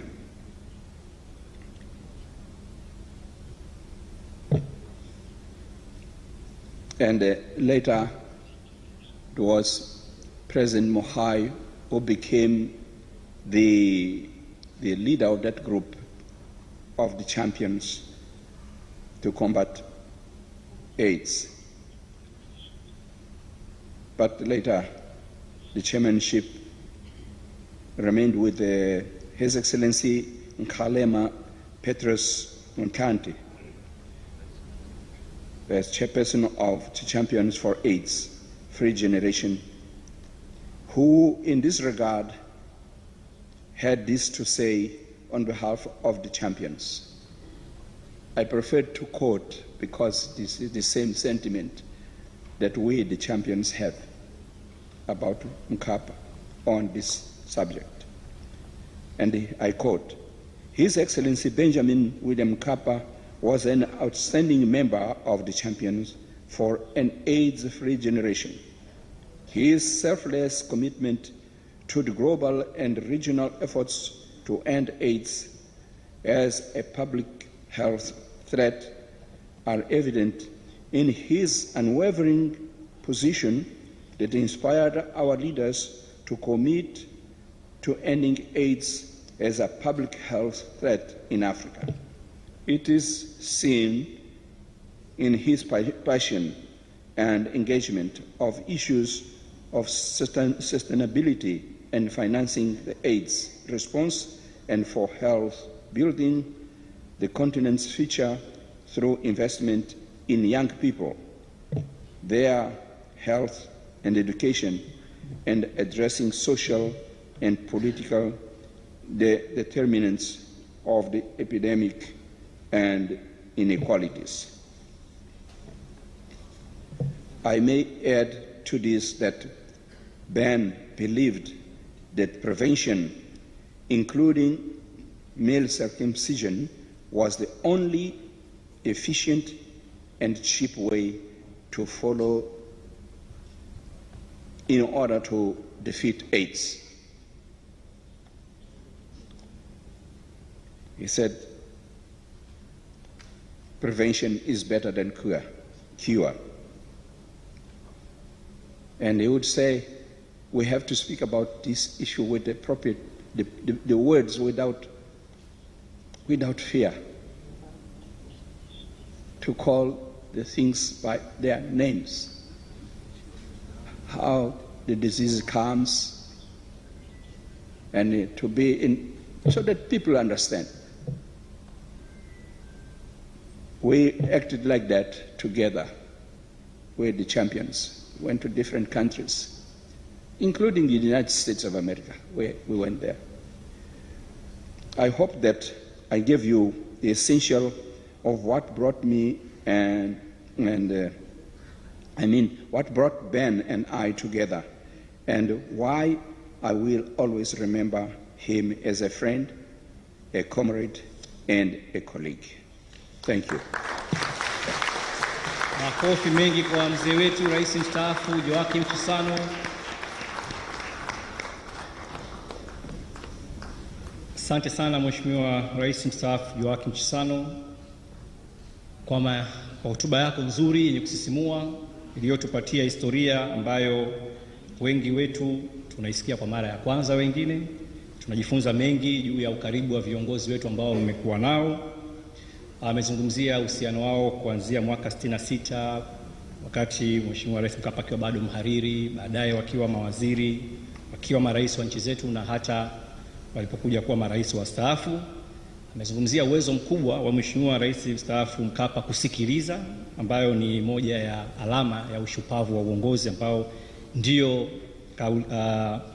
maudhui yetu ya leo, theme. Lakini vile vile ameeleza waliposhirikiana katika ukombozi wa bara la Afrika wakiwa mawaziri wa mambo ya nje kwenye ukombozi wa nchi ya Zimbabwe, Afrika Kusini na Angola. Amezungumzia ambavyo aliheshimu na kukubali sana uongozi wake kiasi kwamba alimpendekeza Mheshimiwa Rais mstaafu Mkapa kupewa tuzo ya Mo Ibrahim ya utawala bora, lakini wakati huo kigezo ni kwamba ilikuwa haitolewi kwa rais aliyeko madarakani.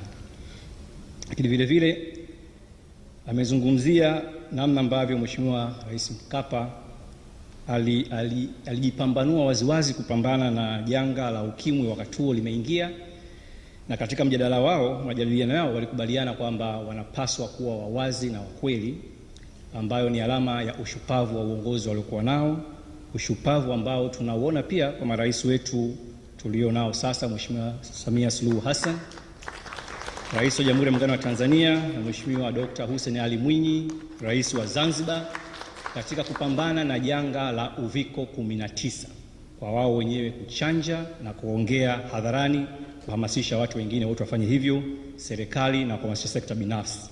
Na bila shaka katika hotuba zao tutaweza kupata na kuelewa zaidi ushupavu, kuonyesha ushupavu wao uongozi waliofanya katika maeneo hayo. Lakini mwisho amesema jambo ambalo pia limenigusa. Amesema kwamba Mheshimiwa Rais Benjamin William Mkapa hakumaliza ndoto zake, lakini aliacha msingi mzuri wa ndoto zake kuendelezwa. Na kinachofanyika leo kwenye Mkapa Symposium ya pili, Mkapa Legacy ya pili, ni matokeo ya msingi huo wa kuendeleza msingi mzuri aliouacha. Na kama ambavyo Mheshimiwa Rais Chissano amesema mwenyewe, tunaona pia muendelezo wa msingi huo katika uongozi uliofuatia wa awamu baada ya awamu, na sasa kwenye awamu ya marais wetu Mheshimiwa Samia Suluhu Hassan, Rais wa Jamhuri ya Muungano wa Tanzania, na Mheshimiwa Dr. Hussein Ali Mwinyi, Rais wa Zanzibar. Mheshimiwa Rais, kufika wakati wa kumkaribisha Mheshimiwa Waziri wa Afya wa Zanzibar, Mheshimiwa Nasoro Mazrui, kwa ajili ya kufika kumkaribisha Mheshimiwa Dr. Hussein Ali Mwinyi ili kuweza kutuhutubia, na baadaye Mheshimiwa Dr. Hussein Ali Mwinyi kukukaribisha wewe kuhutubia hadhira hii. Lakini kama niligusie tu kabla sijafanya hivyo kwamba kauli mbiu yetu tunazungumzia kuhusu ushupavu wa uongozi, chachu ya mabadiliko, kwamba ili tuweze kupata mabadiliko makubwa katika nchi yetu tunapaswa kuwa na ushupavu wa uongozi, jambo ambalo tunaliona katika uongozi wa hayati Rais Benjamin William Mkapa katika mambo mawili. Moja, nimelizungumzia tayari, swala la afya, ambavyo alipambanua na kupambana na janga la ukimwi wakati huo bila hofu yoyote, kama ambavyo ninyi pia mmefanya kupambana na janga la uviko bila hofu yoyote. Lakini ushupavu wa pili wa uongozi alioonyesha, ambao ni mgumu, ni wa kusema kwamba tunaipa nafasi sekta binafsi, Na labda niseme tu katika kitabu chake My Life My Purpose, Mheshimiwa Rais Mkapa anasema kwamba yeye kwa asili ni mjamaa. Alikuwa akiamini sana katika ujamaa, amekuwa mwalimu wa ujamaa, amekuwa mhariri wa gazeti wakati huo likieneza ujamaa, lakini alikuwa na ushupavu wa kutosha kukubali kwamba dunia imebadilika, lazima tuende kwenye uchumi wa soko na kukumbatia sekta binafsi. Wako ambao hawakumuelewa mwanzo, walimuelewa baadaye. Tulimuelewa baadaye wengi tu, lakini vile vile hali kadhalika hata sasa juhudi zako wewe Mheshimiwa Rais na Mheshimiwa Rais wa Zanzibar za kujipambanua kuunga mkono sekta binafsi na kutaka zipewe nafasi katika maendeleo ya nchi yetu na katika afya, nazo bado zinakumbana na changamoto ile ile. Kwa hiyo leo lengo letu ni kukutieni moyo viongozi wetu, muendelee na ushupavu huo ambao umeanza nao. Mheshimiwa Rais, baada ya maneno haya naomba nimwalike Mheshimiwa Nasor Mazrui, Waziri wa Afya Zanzibar, kwa ajili ya kumkaribisha Mheshimiwa Dr. Hussein Ali Mwinyi, Rais wa Zanzibar kuzungumza. Asante. Karibu Mheshimiwa Rais.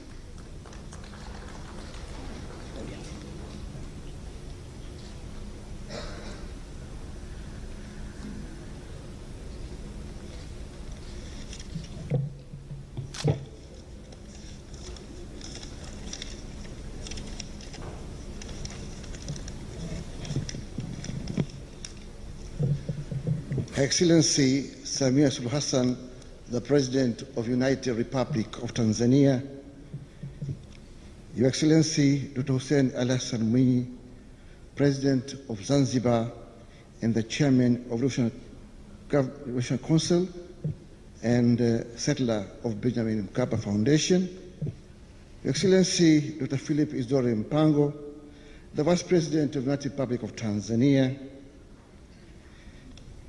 Your Excellency Majaliwa, Prime Minister, United Republic of Tanzania, Honorable Hamid Suleiman, Second Vice President of Zanzibar, Excellency national leaders who are present here today and ex-national leaders who are here today, His Excellency Yowaki Chisano, former President of Mozambique, Honorable Mama Anna Mkapa, Honorable Ministers, members of the Diplomatic Corps, distinguished guests, ladies and gentlemen. Your Excellency, may I take this opportunity to express our gratitude to see that this Mkapa Legacy Symposium, the second Mkapa Symposium, is done here in Zanzibar. It has been very, very interesting. And from yesterday, we had a symposium whereby we had two panels here with very good moderators and very good panelists. We had discussed a lot of things on health issue, on PPP formation, and in our deliberation, we have come with a very, very important message about working together on the system of PP between private sector and public sector. And this is the pure legacy of His Excellency, our late President, Benjamin Mkapa.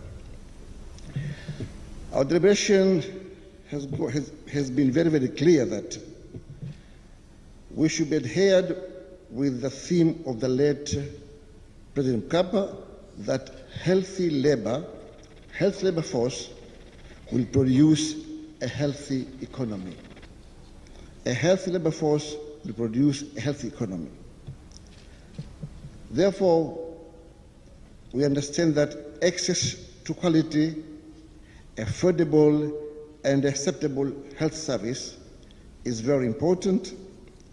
Health for all is our goal, but by joining our efforts on PP, will enhance the quality of our service in health. So we have to work together. we need health for all, but also we need all of us to join our efforts in making this to be reality. We can make the difference only if we're going to work seriously on PP for health on our people. So, by formation of a smart partnership between public and private sector on win-win situation, we will make the difference. And this is what we are looking for. Ourselves here in Zanzibar, we have already started a Ministry of Health. Now we have already engaged the private sector in many areas, and in our system we find that those areas which are working together with the public sector is working very well, and the results are very good. We shall not stop. We shall continue to see all ventures of working together with public sectors, and there are so many areas where we can work together. We welcome private sector to work with the Ministry of Health so that we can improve the health of our people. By saying so, let me now take this opportunity of welcoming our beloved President, Dr. Hussein Ali Mwinyi, to address or to give his remarks, and welcoming the guest of honor. Thank you very much.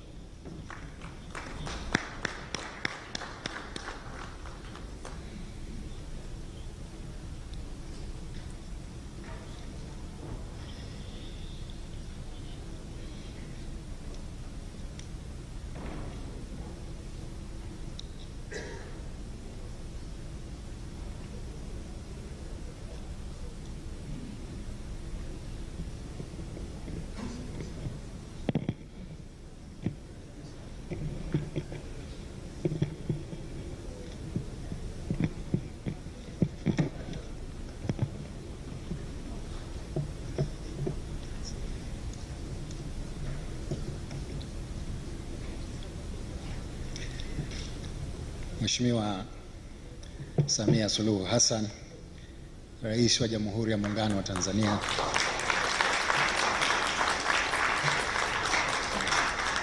Mheshimiwa Dr. Philip Mpango, Makamu wa Rais wa Jamhuri ya Muungano wa Tanzania, Mheshimiwa Mzee Joakim Chisano, Rais mstaafu wa Jamhuri ya Msumbiji, Mheshimiwa Kassim Majaliwa, Waziri Mkuu wa Jamhuri ya Muungano wa Tanzania, Mheshimiwa Hemed Suleiman Abdallah, Makamu wa Pili wa Rais wa Zanzibar, Mheshimiwa Zuberi Ali Maulid, Spika wa Baraza la Wawakilishi, Mheshimiwa Dr. Amani Abedi Karume, Rais mstaafu wa Zanzibar, Mheshimiwa Dr. Mohamed Gharib Bilal, Makamu wa Rais mstaafu wa Jamhuri ya Muungano wa Tanzania, Mheshimiwa Mama Ana Mkapa, mjane wa hayati Rais mstaafu Benjamin William Mkapa, waheshimiwa wake wa viongozi wastaafu na waliopo madarakani mliopo hapa, waheshimiwa mawaziri na viongozi wakuu wa serikali, mwenyekiti wa bodi ya wadhamini na wajumbe wa bodi ya taasisi ya Benjamin Mkapa Foundation, waheshimiwa mabalozi, wakuu wa mashirika ya kimataifa na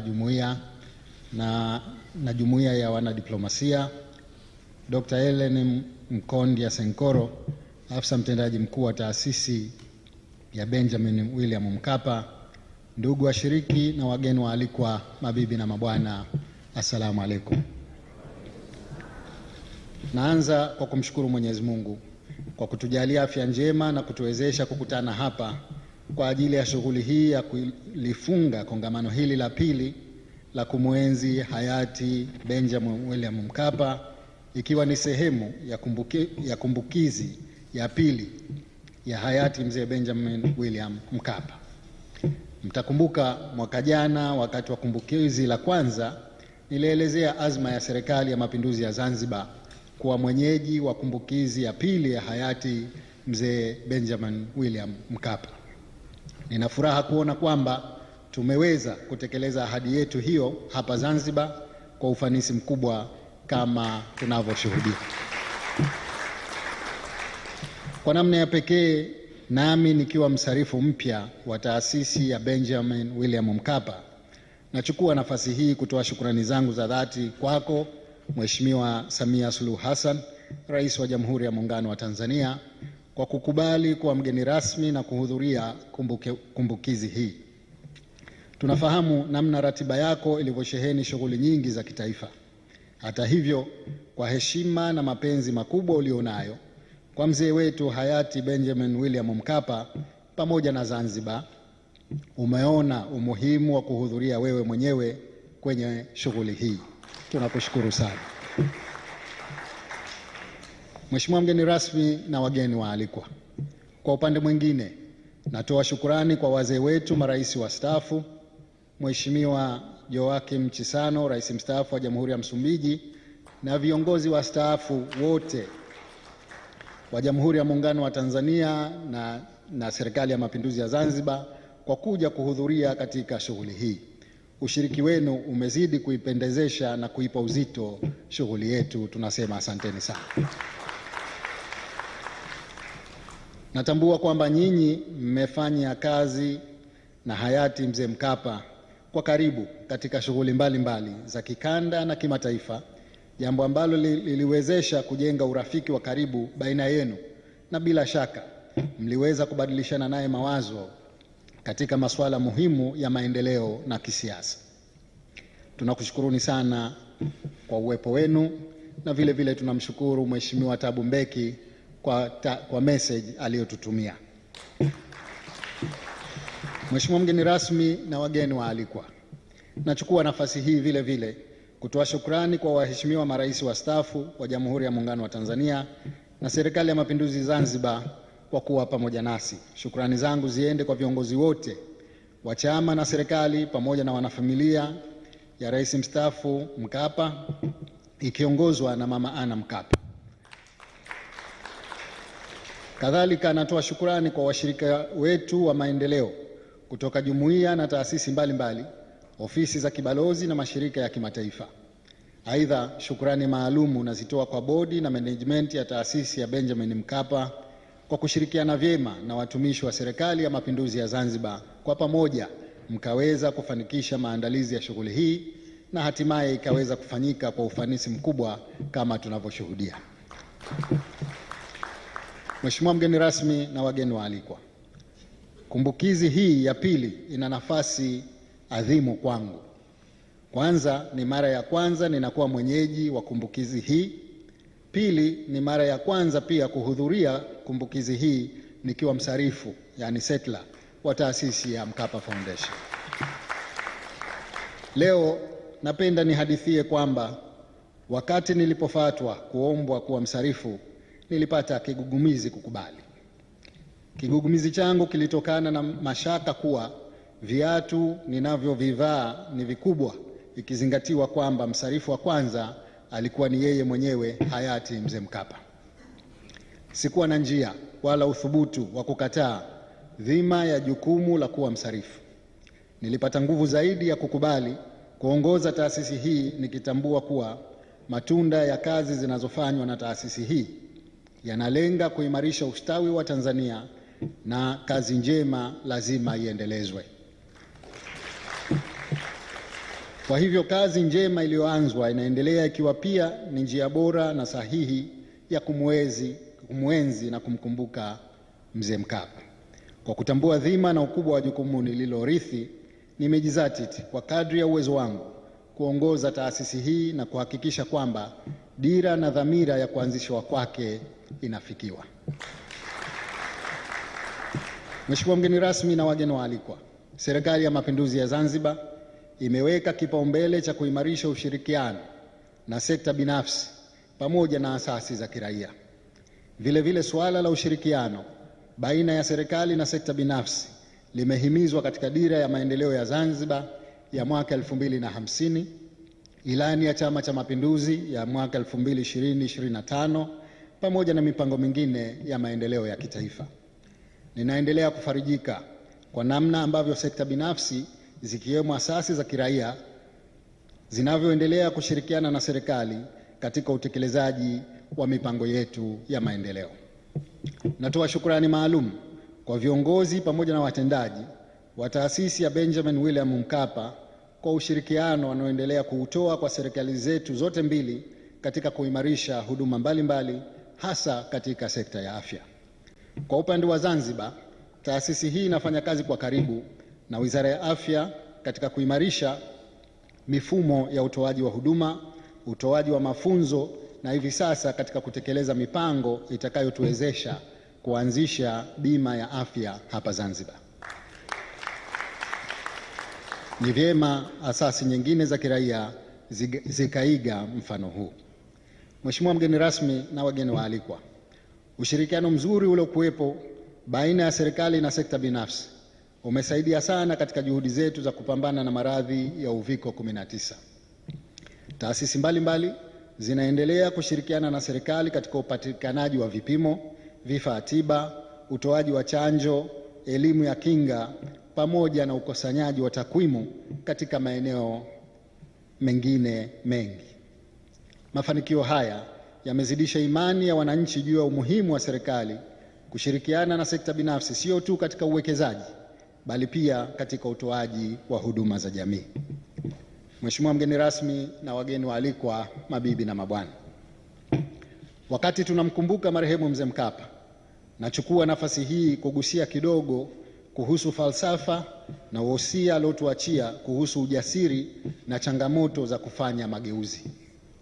Katika kitabu chake My Life, My Purpose, A Tanzanian President Remembers, akizungumzia ugumu waliokutana nao katika zoezi la kufanya mageuzi ya ubinafsishaji, hayati Rais Mkapa ameandika yafuatayo na naomba kunukuu: kwa kiongozi kunahitaji kuwa tayari kubadilika kuendana na mawazo mapya na kuwa na ujasiri wa kutekeleza yale yaliyo sahihi.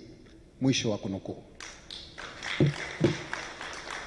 Ushupavu huu wa uongozi unajidhihirisha pia katika maneno ya muasisi wetu wa mapinduzi ya Zanzibar, marehemu Mzee Abedi Amani Karume, rais wa kwanza wa Zanzibar, aliyesema, na naomba naye ni mnukuu: ni heri kugombana na mtu katika jambo tutakalokuja kupatana baadaye. Mwisho wa kunukuu. Kwa kawaida mageuzi kama yalivyo mapinduzi huja na mafanikio na changamoto zake. Ni hulka ya binadamu kupenda kushikilia jambo alilolizoea hata kama lina mgharimu. Ndio maana wahenga wakasema mazoea yana tabu. Binadamu angependa yale mabadiliko tu ambayo hayaji na changamoto ama hayatibui mazoea yake. Bahati mbaya mawili haya hayawezi kutenganishwa. Kwa kutambua hilo, serikali imedhamiria kushirikisha sekta binafsi katika nyanja zote za maendeleo, sababu ni jambo sahihi kufanya hivyo. Tutaendelea kuwaelimisha wale wote wenye mashaka wakati tukiendelea kuzishirikisha sekta binafsi. Ni imani yetu tutakuja kuelewana baadaye.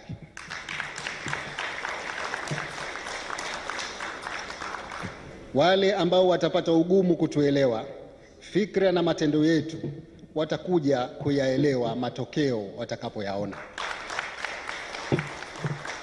Huo ndio ustahimilivu na ushupavu wa uongozi aliozungumzia hayati Mzee Benjamin William Mkapa na viongozi wetu wengine waliotangulia. Na kuhakikishieni kuwa mimi na wenzangu tunao ustahimilivu na ushupavu wa kufanya hayo. Na wale wote ambao tutashindwa kabisa kuendana nao, basi tutawaombea dua. Mheshimiwa mgeni rasmi, wageni waalikwa, mabibi na mabwana, nakiri kuwa nami nimefarijika sana na mjadala ulioanza hapa jana na kufunguliwa na Mheshimiwa Othman Masoud, makamu wa kwanza wa rais. Nimeyapokea maazimio yaliyopitishwa na ninaahidi kwamba yale yote yanayohusu serikali tutayazingatia na yale yote yanayohusu taasisi vile vile nimeyachukua na yote haya tutayafanyia kazi. Maazimio yaliyopitishwa yanatupa mwanga katika safari yetu ya kutoa huduma bora kwa wananchi, yanaimarisha misingi ya kuaminiana, kushirikiana, kutegemeana na kutumainiana kati ya sekta ya umma na sekta binafsi. Mheshimiwa mgeni rasmi, wageni waalikwa, mabibi na mabwana, katika kumbukizi ya kwanza mwaka jana tulianzisha mfuko wa wakfu wa taasisi ya Benjamin William Mkapa, yani Endowment Fund. Natoa shukurani kwako Mheshimiwa Rais kuchangia katika mfuko huo. Umeonyesha njia, na washukuru wadau wengine wote waliotuchangia hadi leo. Vile vile jana usiku tulikuwa na hafla fupi ya kutunisha mfuko huu wa wakfu. Ni jambo la kufurahisha kuona kwamba mwitikio ulikuwa mzuri. Tumefanikiwa kupata kiasi cha shilingi za Kitanzania bilioni 1 na milioni 200, ikiwa ni pamoja na ahadi zilizotolewa. Sina shaka kwamba wale wote walioahidi watatekeleza ahadi zao ndani ya kipindi kifupi kijacho. Kwa mara nyingine natoa shukrani kwa wachangiaji wote. Fedha zilizochangwa jana zitasaidia kuimarisha uwezo wa kifedha wa taasisi, ambapo mfuko tayari una shilingi za Kitanzania bilioni 1.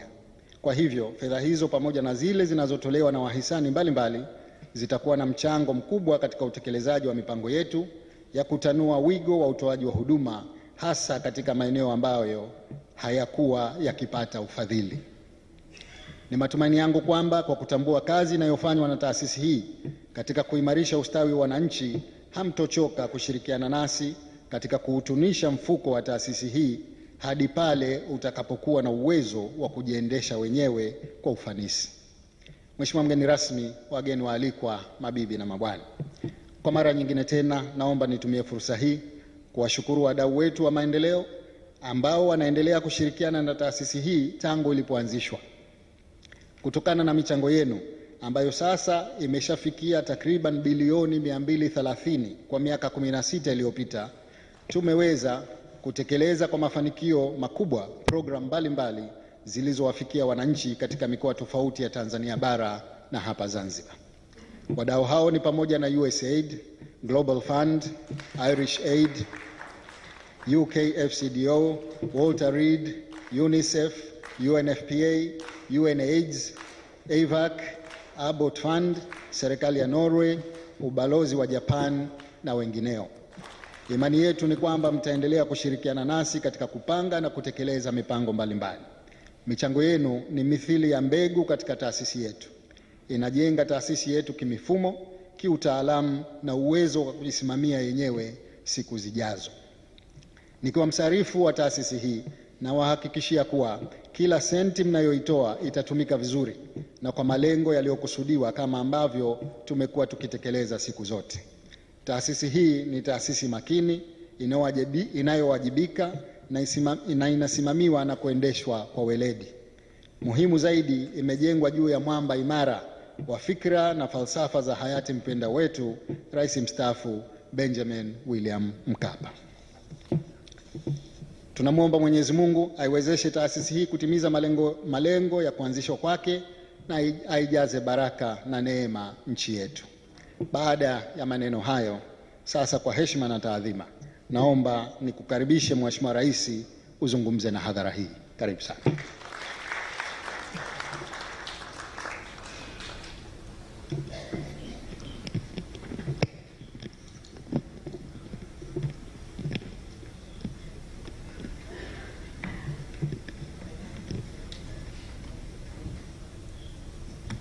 Mheshimiwa, tukae.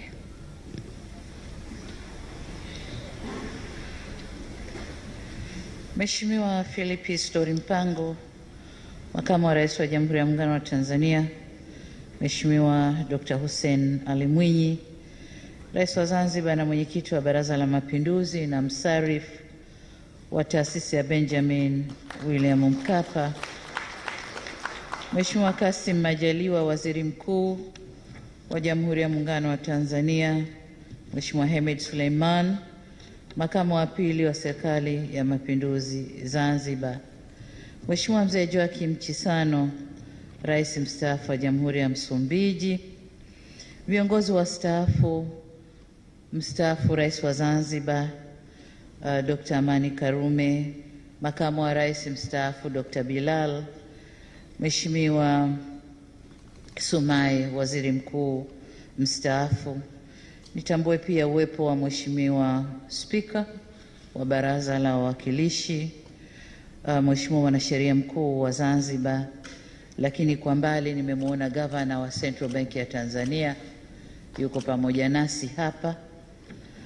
Mheshimiwa Mariam Mwinyi, mwenza wa Mheshimiwa Rais wa Zanzibar, Mama Mkapa, mama wa foundation hii ya Benjamin Mkapa, waheshimiwa wenza wa viongozi wakiongozwa na mama yetu Fatma Karume, waheshimiwa mawaziri wa afya wa Jamhuri ya Muungano wa Tanzania na wa Zanzibar, waheshimiwa mawaziri wengine mliopo nasi, nimeona sura za wabunge wapo hapa na wajumbe wa Baraza la Wawakilishi, tunatambua uwepo wenu.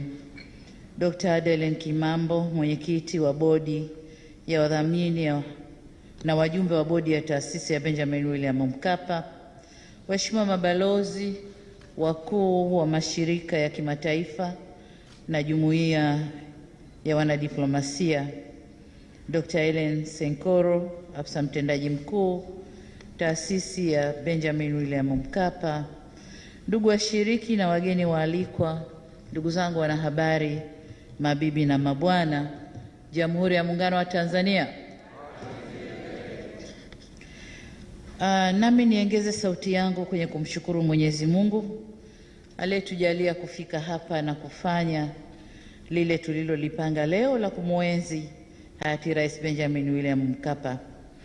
Nina furaha kubwa kujumuika nanyi kwa mara nyingine tena katika kumbukizi ya kuenzi mchango wa hayati mpendwa wetu marehemu William Benjamin Mkapa, Rais wa awamu ya 3 wa Tanzania. Mwaka jana tulijumuika pamoja kwenye kumbukizi ya kwanza iliyofanyika pale ukumbi wa Mlimani City, Dar es Salaam, na kwa pekee au kipekee nataka niwapongeze kwa kuwatambua na kuwashukuru waliochangia kufanikisha hafla hii ya leo, ambao Mheshimiwa Rais wa Zanzibar amewataja hapa, nami naomba niungane naye katika kuwashukuru. Furaha yangu leo inachangiwa na mambo mawili makubwa. Kwanza, nimefurahishwa na Mheshimiwa Dr. Hussein Ali Mwinyi, Rais wa Zanzibar na mwenyekiti wa Baraza la Mapinduzi, lakini pia msarifu wa taasisi hii, kutimiza ahadi yake aliyoitoa katika kumbukizi ya mwaka jana kwa kumbukizi ya pili itafanyika hapa Zanzibar, na leo tuko Zanzibar. Asante sana. Lakini la pili, nimefurahishwa kwa taasisi ya Benjamin William Mkapa kushirikiana na serikali kuendeleza utamaduni huu wa kumwenzi hayati mpendwa wetu Mzee Mkapa. Kufanyika kwa mara ya pili kwa kumbukizi hii ni ushahidi kuwa tumedhamiria kuenzi mchango wake katika maendeleo aliyoyachangia katika taifa letu, bara la Afrika na dunia kwa ujumla. Mheshimiwa Rais na msarifu wa taasisi hii, na kupongeza wewe na Serikali ya Mapinduzi ya Zanzibar kwa maandalizi na mapokezi mazuri ya sisi wageni tuliokuja kujumuika nanyi. Nitumie fursa hii kukupongeza vile vile kwa kukubali kuwa msarifu wa taasisi ya Benjamin William Mkapa. Tunaamini kwamba viatu alivyoviacha mwenyewe Mzee Mkapa vitakufaa sawa sawa, tukizingatia kuwa wewe ndio pia ulikuwa mwenyekiti wa kwanza wa bodi ya wadhamini wa taasisi hii. Lakini tuna imani unaijua taasisi hii vyema, kwa kuwa wewe pia ni sehemu ya uasisi wake wa taasisi hii. Kwa hakika umemtendea haki mzee wetu, na sina shaka huko aliko anafurahia na kujivunia kazi yako. Na sisi inatupa amani sana kwa taasisi hii iko kwenye mikono salama mno, na kwamba utaendelea kuisarifu kuleta matunda ambayo yamekusudiwa. Mheshimiwa Rais na wageni waalikwa, nimefarijika pia kuwaona waheshimiwa marais wastaafu, mzee wetu Joakim Chisano na rais mstaafu wa Jamhuri ya Msumbiji na mzee Thabo Mbeki, rais mstaafu wa Jamhuri ya Afrika Kusini. Wazee wetu hawa walikuwa marafiki wa karibu na hayati mzee Benjamin William Mkapa. Walipatana kifikra na walikuwa na urafiki uliojikita vyema katika udugu na umoja wa nchi zetu tatu kama wenyewe walivyoeleza hapa. Misimamo yao aghlabu haikuwa ikitofautiana. Akiwepo mmoja katika mkutano kama wengine hawapo, hakukuwa na shaka kwamba maslahi ya ukanda wetu au maslahi ya ukanda wetu yatawakilishwa vyema. Fikra zao zilikuwa zinaenda pamoja. Umoja wenu, kuwepo kwenu na sisi hapa leo unadhihirisha hilo. Umejidhihirisha pia katika maneno yenu mazuri mlioyatoa hapa ya kumwelezea rafiki yenu mzee Mkapa. Mmetufuta machozi na kutupunguzia upweke. Tukiwaona tunafarijika na kuona kwamba mzee Mkapa yupo katikati yenu. Leo hatunaye tena, lakini tukiwaona nyinyi tunajihisi tuko naye. Tunawashukuru sana kwa haya yote mliotufanyia, kuendelea kumwenzi mzee wetu pamoja nasi, na tunasema karibuni sana. Aidha, niungane na rais wa Zanzibar na mwenyekiti wa Baraza la Mapinduzi ambaye pia ni setla wa taasisi hii kuwashukuru nyote mliohudhuria katika kumbukizi hii. Mheshimiwa Rais, wageni waalikwa, mabibi na mabwana, nimevutiwa sana na kauli mbiu ya kumbukizi ya mwaka huu inayosema uongozi shupavu ni kichocheo cha kuleta mabadiliko kwa manufaa ya wote. Zaidi, ustahimilivu na ushupavu wa uongozi katika kuruhusu ushirikiano katika sekta ya umma na sekta binafsi katika kufanikisha lengo letu na lengo la tatu katika malengo ya maendeleo endelevu ya dunia SDG 3 la kuhakikisha huduma ya afya inawafikia wote, yani universal health care, kwamba lengo hilo linafikiwa. Binafsi nilitamani sana kwa sehemu ya mjadala uliofanyika jana, uliofunguliwa na Mheshimiwa Othman Masoud, makamo wa kwanza wa rais wa Zanzibar, uliojikita kwenye kujadili nafasi ya sekta binafsi katika kuondosha changamoto za afya tulizonazo na hatimaye kuwezesha kufikia malengo tuliojiwekea katika kulinda afya za Watanzania.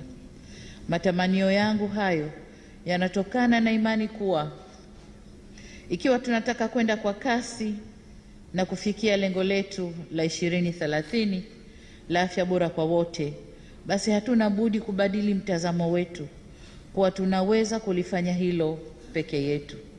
Zile enzi za kwamba serikali itafanya yenyewe kila kitu, nadhani tunabidi tubadilike. Lazima tushirikishe sekta binafsi ili tuende kwa kasi na kupata matokeo tunayoyataka.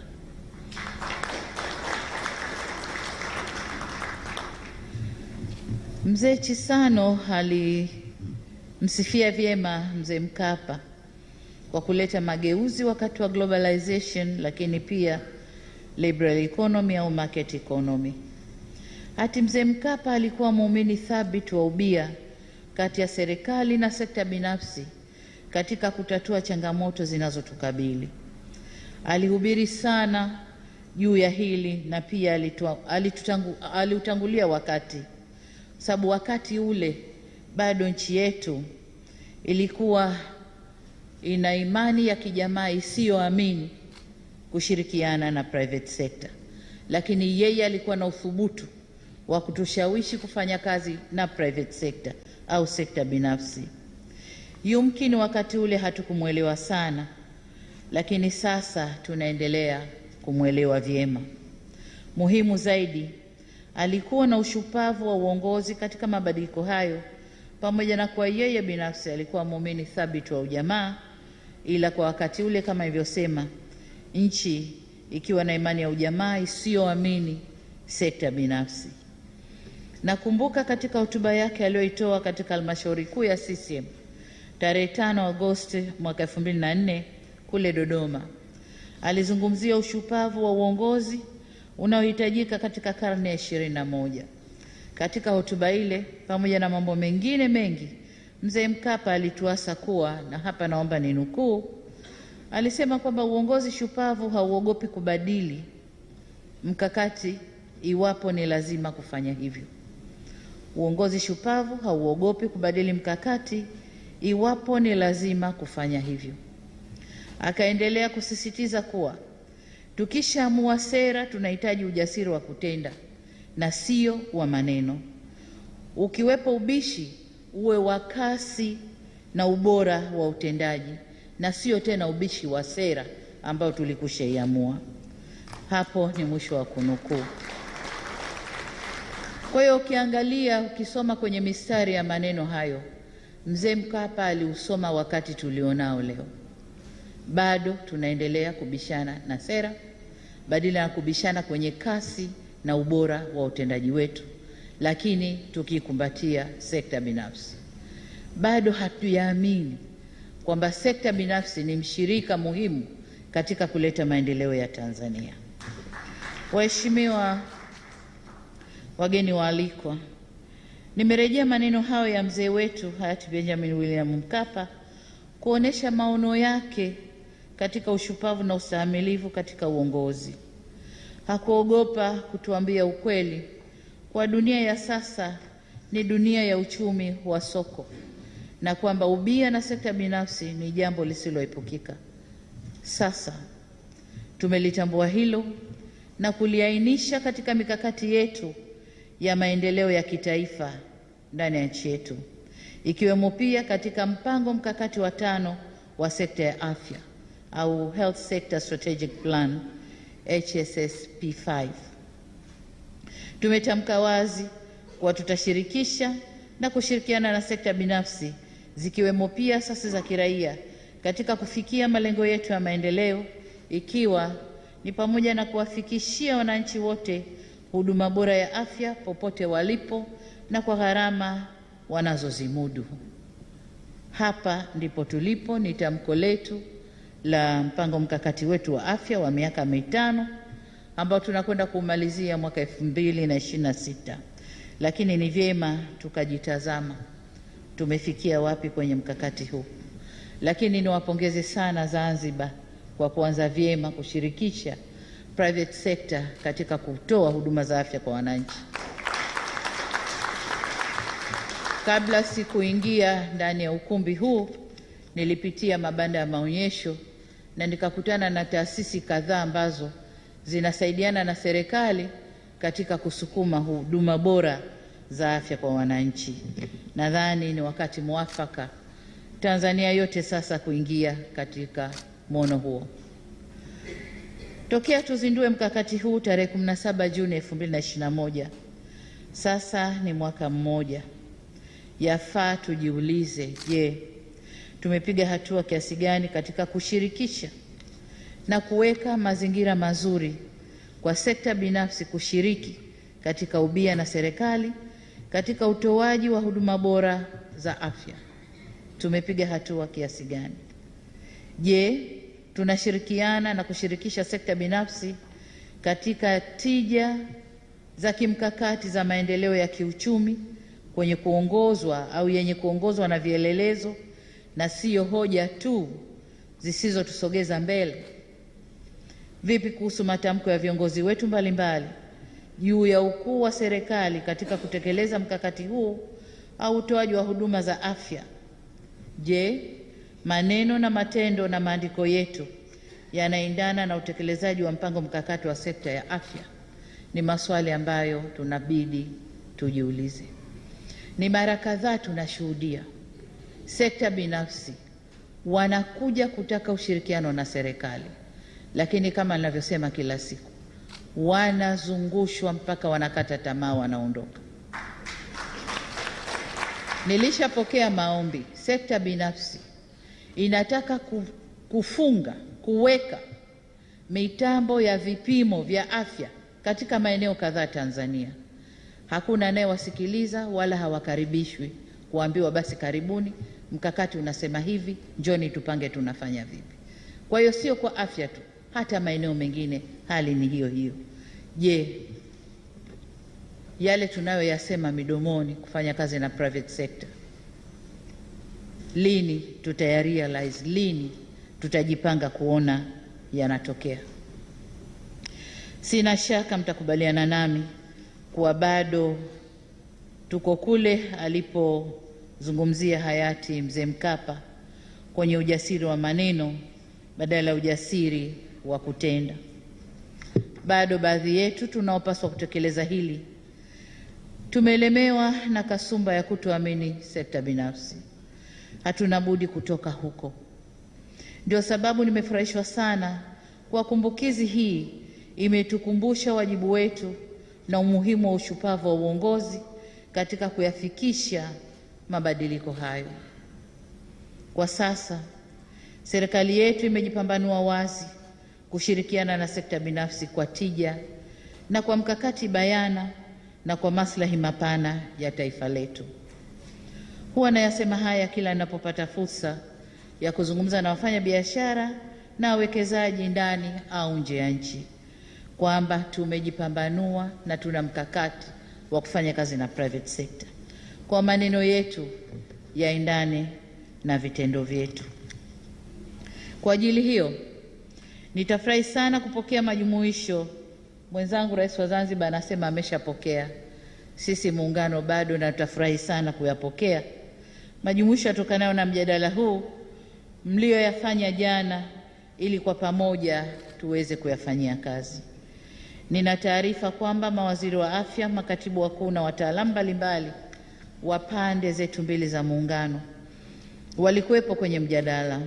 Bila shaka wameyasikia na kuyatilia maanani, na nategemea au natarajia kuona yakitekelezwa.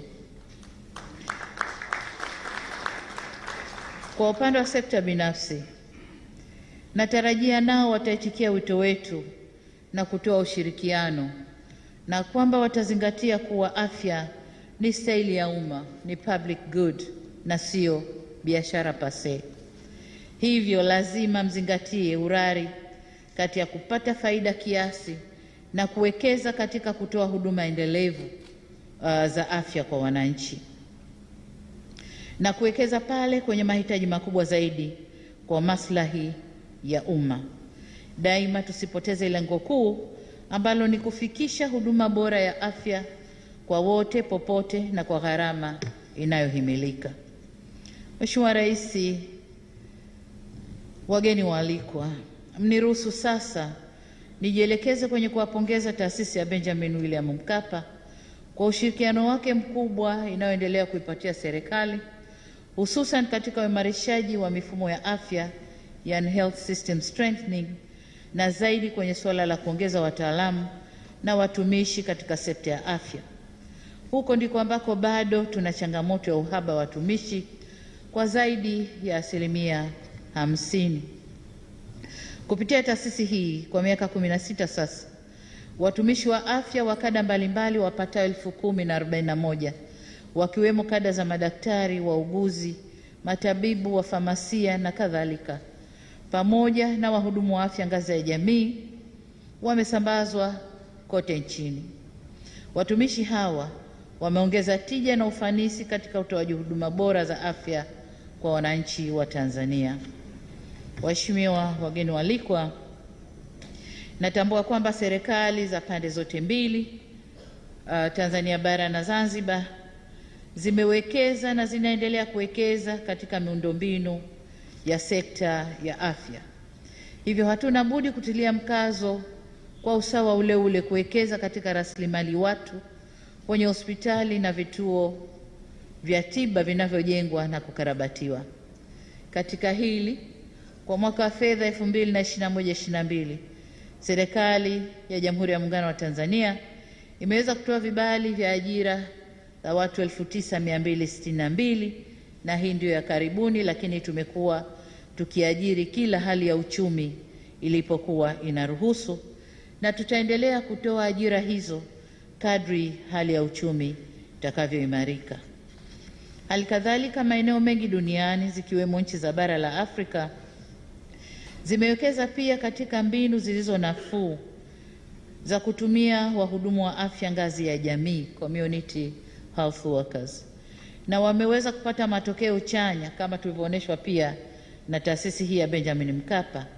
Tumeweza kupata matokeo chanya yanayopelekea kufikia malengo ya afya bora kwa wote na lengo la 3 la malengo ya endelevu ya dunia, ikiwemo pia kupunguza vifo vya kina mama wakati wa kujifungua, lakini na watoto.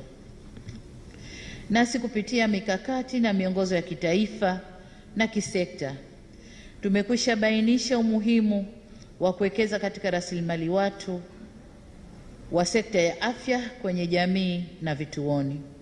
Wito wangu ni kwa wanaosimamia masuala ya rasilimali watu katika sekta ya afya kutoa kipaumbele zaidi katika kuharakisha utekelezaji wa mikakati ambayo tayari imeshabainishwa kutatua changamoto hii ya watumishi.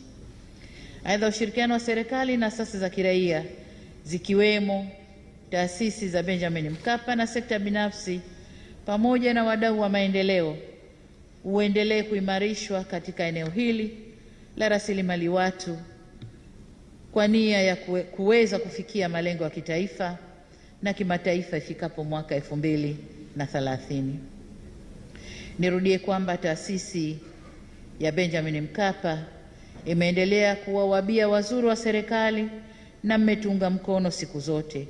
Hivyo nataka kuhakikishieni kuwa tunafurahia ushirikiano wetu huu adhimu na tunaahidi kuendeleza ushirikiano huu na kuipa nguvu taasisi kwa sababu unatija kwa pande zote mbili. Napongeza pia kwa hatua mnayopiga katika kupunguza utegemezi na kujitegemea siku za usoni.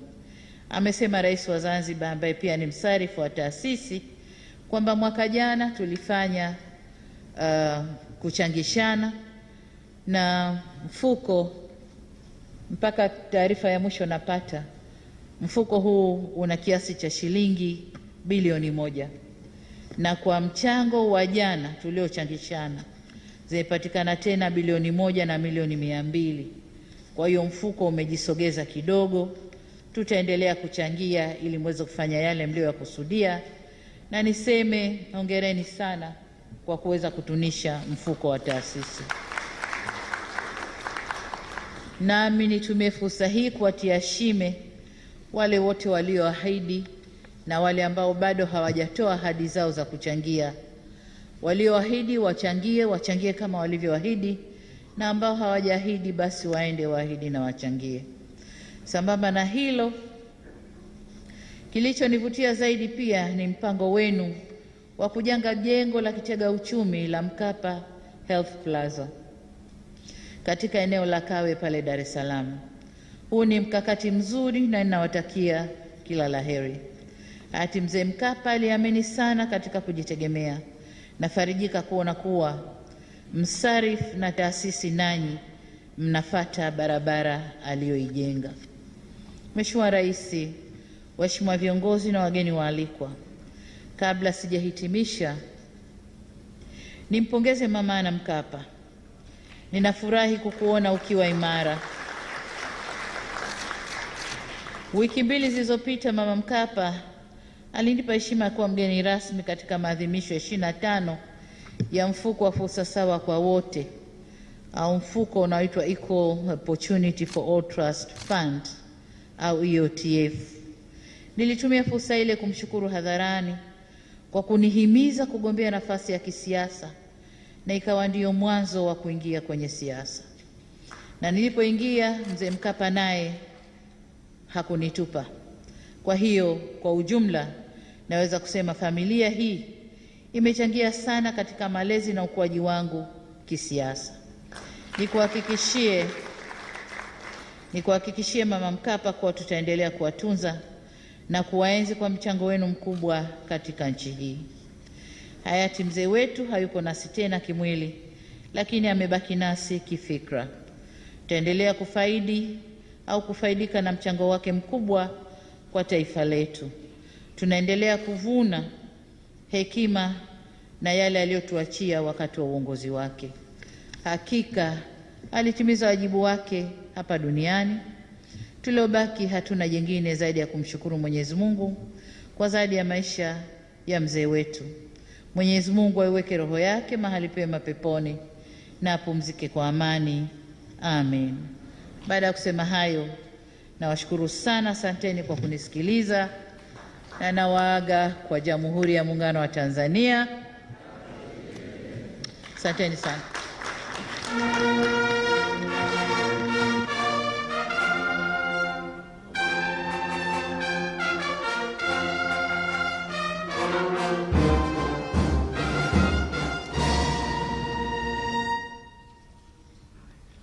Asante sana Mheshimiwa Samia Suluhu Hassan, Rais wa Jamhuri ya Muungano wa Tanzania, kwa hotuba yako nzuri iliyotupatia mwelekeo na msimamo wako na serikali yako katika kuendeleza ubia na sekta binafsi kwenye upande wa afya. Mheshimiwa Rais, tunaelekea ukingoni sasa mwa ratiba yetu, na ratiba inayofuata sasa napaswa kuwawasilisha kwako makundi mawili ambayo yanapatiwa tuzo siku ya leo kutokana na mchango wao waliotoa kwenye sekta ya afya.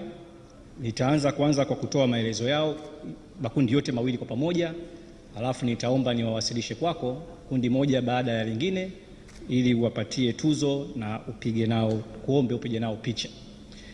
Mheshimiwa Rais, kundi la kwanza ni tuzo ya ubunifu kwa ajili ya kutolewa kwa huduma za afya ngazi ya jamii. Na tuzo hii inakwenda kwa mhudumu wa ngazi ya jamii ndugu Matias Donald Mazinguni, pamoja na wasimamizi wake, mtendaji wa kijiji ndugu Cuthbert Kaneji na mganga mfawidhi wa zahanati ndugu Hassan Maulid, kutoka kata ya Mpendo, kijiji cha Mpendo, halmashauri ya wilaya ya Chemba, mkoani Dodoma, ambao wameweza kuwa wabunifu katika kuhakikisha kuwa kina mama wengi zaidi wanajifungua katika zahanati kwa kufanya yafuatayo. Kwanza, kuanzisha mfuko wa dharura wa jamii kwa ajili ya kusaidia usafiri kwa mama anayefikia kujifungua na kukwama kufika katika zahanati kwa tatizo la usafiri. Lakini pili, kutenga na kukarabati chumba cha kusaidia wamama wanaotoka pembezoni mwa kijiji ili kufika mapema na kusubiri kujifungua, yani maternity waiting area. Na tatu, sasa hivi wanahamasisha jamii kujenga wodi ya kina mama ambayo ipo katika hatua za mwanzo. Wodi hii itakuwa na sehemu bora zaidi ya kusubiria na itachukua kina mama wengi zaidi. Juhudi hizi zimepelekea kuwa na ongezeko endelevu la kina mama waliojifungua katika kituo kwa 120% toka kina mama 182 mwaka 2019 hadi wa kina mama 401 mwaka 2021. Mheshimiwa Rais, kutokana na ubunifu huo ulioleta mabadiliko chanya kwa jamii, nitawawasilisha kwako Bwana Matias Donald, Cuthbert Kaneji na Hassan Maulidi Ahmad kwenye kundi la kwanza. Bado Mheshimiwa Rais, na kwenye kundi la pili. Mheshimiwa Rais, kwenye kundi la pili linaenda kwa Dr. Atisha. Dr. Atisha yeye amebuni teknolojia inaitwa Mkono 1. Mkono 1 ni teknolojia ya kutengeneza viungo bandia hasa vya mkono uliokatwa unaotumia betri ya kuchaji yenye uwezo wa kufanya kazi kama mkono halisi. Wanaita myoelectric prosthetic hands kwa kutumia mfumo wa 3D. Teknolojia hii inatumia microcontroller na printed circuitry kwa njia ya Volterra plotter kuzalisha bidhaa hizi. Maelezo ya kina teknolojia hii yanapatikana katika banda la taasisi ambayo umekuwa umepita. Kwa Mheshimiwa Rais, naye nitamwasilisha kwako muda si mrefu. Kwa sasa naomba ni kuombe Mheshimiwa Rais usogee kwa ajili ya kuwapatia tuzo, na naomba sasa Bwana Matias Donald Mazinguni, Cuthbert Kilingo na Hassan Maulid mfike mbele kupokea tuzo kwa Mheshimiwa Rais. Makofi tafadhali. Wapiga picha naomba oso tujipange.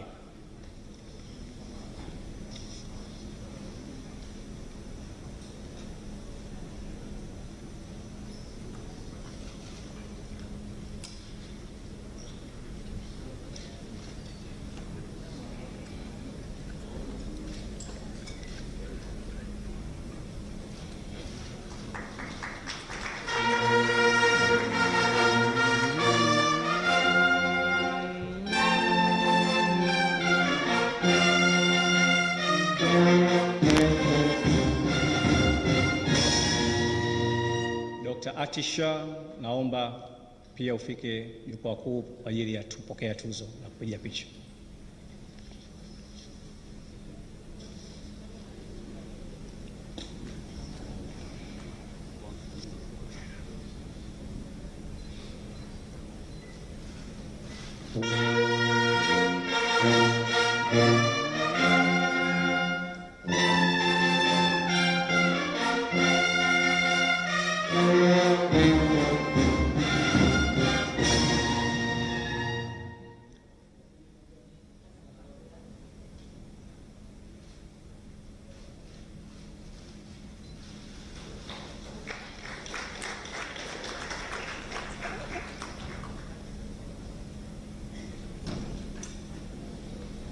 Dr. Atisha.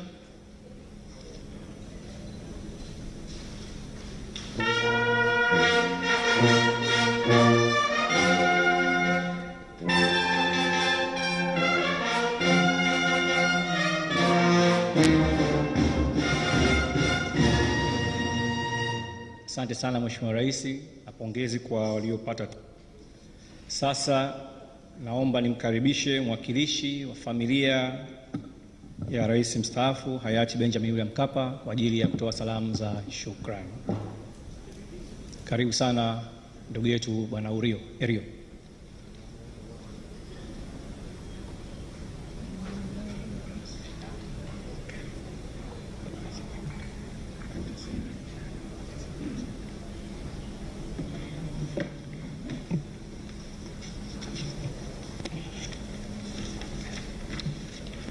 Mheshimiwa Samia Suluhu Hassan, Rais wa Jamhuri ya Muungano wa Tanzania, Mheshimiwa Dr. Philip Isidore Mpango, Makamu wa Rais wa Jamhuri ya Muungano wa Tanzania, Mheshimiwa Dr. Hussein Ali Mwinyi, Rais wa Zanzibar, Mwenyekiti wa Baraza la Mapinduzi na msarifu wa mfuko wa Benjamin Mkapa, Mheshimiwa Amani Abedi Karume, Rais mstaafu wa Zanzibar, Mheshimiwa Joaquim Alberto Chissano, Rais mstaafu wa Jamhuri ya Watu wa Msumbiji, Mheshimiwa Kassim Majaliwa, Waziri Mkuu wa Jamhuri ya Muungano wa Tanzania, Mheshimiwa Othman Masoud, Makamu wa Kwanza wa Rais wa Zanzibar, Mheshimiwa Hemed Suleiman Abdullah, Makamu wa Pili wa Rais wa Zanzibar, waheshimiwa viongozi wa kitaifa na wa sasa na wastaafu tulionao hapa, waheshimiwa wenza wa viongozi wetu wa kitaifa, waheshimiwa mawaziri, viongozi waandamizi wa serikali, viongozi wa vyama vya siasa na viongozi wa dini mliopo hapa, waheshimiwa mabalozi,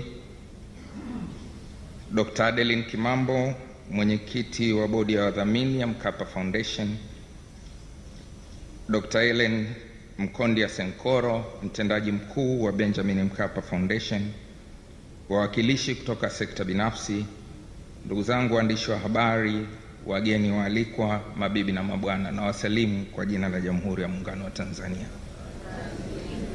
Mheshimiwa Rais, nilipoambiwa kwamba nitatakiwa kusema neno moja hapa, nilipewa na maelekezo kwamba maelezo yangu yawe kwa lugha ya Kiingereza. Nilipata tabu kidogo kwa sababu kwanza wiki iliyopita tu tumesherehekea siku ya Kiswahili duniani. Lakini sote tunafahamu kwamba Zanzibar ndio asili ya Kiswahili. Sasa nikawa najiuliza nitafanyaje? Wakaniambia hapana, unaoruhusiwa kuzungumza kwa Kiswahili ni marais tu, wewe utaongea kwa Kiingereza. Na wakati naingia asubuhi wakanibana, wakaniambia ukimaliza tunataka kile unachokisema utukabidhi, tukaweke katika kumbukumbu yetu. Kwa hiyo Mheshimiwa Rais, naomba radhi, nitazungumza kwa lugha ya Kiingereza.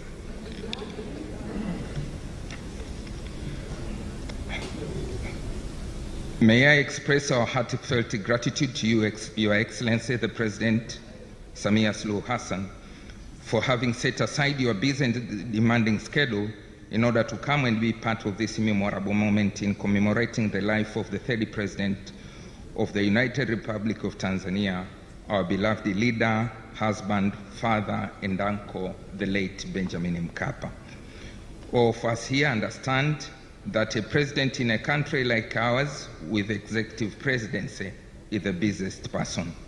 The fact that for the second consecutive year you have been able to grace the Mkapa Legacy Day in person is a proof of your humility and how you hold him and his deeds in high esteem. In fact, you have greatly contributed making him a legend in the eyes of Tanzanians and the world at large. Asante sana Mheshimiwa Rais. Labda hapa kwa ruhusa yako niseme jambo moja ambalo sina hakika kama unalifahamu. Miaka kama 4-5 iliyopita, Mheshimiwa Rais, ulikuwa mgeni rasmi katika shughuli moja kule Lushoto. Nadhani ilikuwa inahusika na chuo cha kikuu ama mambo ya askofu, lakini inahusiana na kanisa la Kiluteri. Mlivyotoka tukakutana na mzee Mkapa, nikamuuliza vipi safari yako ya Lushoto, akasema safari ilienda vizuri sana. Lakini kwa mara ya kwanza nimekaa muda mrefu na Mheshimiwa Samia na anasema alikuwa very impressed. Kwa maneno yake aliniambia you are very composed na akasema you are a perfect leader. Naamini kwamba ametangulia mbele ya haki bado akiwa na imani hiyo. We are humbled and would like to thank you as well, the President of Zanzibar and Chairman of the Revolutionary Council, Your Excellency Dr. Hussein Ali Mwinyi, for making good your decision to host us in Zanzibar for this memorable moment. As the settler of Mkapa Foundation, we owe you our deepest gratitude for being the befitting successor to the late President Mkapa and for assuming this role and responsibility with vigor and determination, hitting the ground running, as further proved by your BMF endowment fund fundraising yesterday.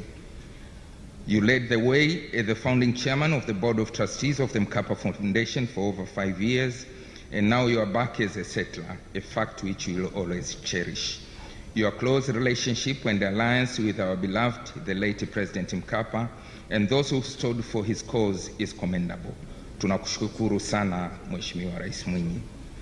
We as a family are appreciative to both of you, our presidents, for officiating the opening and closing ceremonies of the 25th anniversary of the EOTF last month. Though the event was not directly related to today's event, we take note of the fact that EOTF is chaired by Mama Anna Mkapa, the matriarch of Mkapa family, and was established during the late Mzee Mkapa's presidency. So we are of the view that it was part of his legacy which we are commemorating today. Thank you so much, Your Excellencies, for supporting and being close to Mama Anna as well. Mheshimiwa Rais, nadhani unamuona jinsi siku zinavyopita mama anazidi kunawiri. Sasa mama watoto wake wote wa kiume, na watoto wa kiume wana utaratibu wa kumwonea wivu mama yao. Hata wakija watu kumsalimia pale, tunaanza kuangalia mara mbili. Tunakushukuru sana kwa kumwangalia kwa karibu.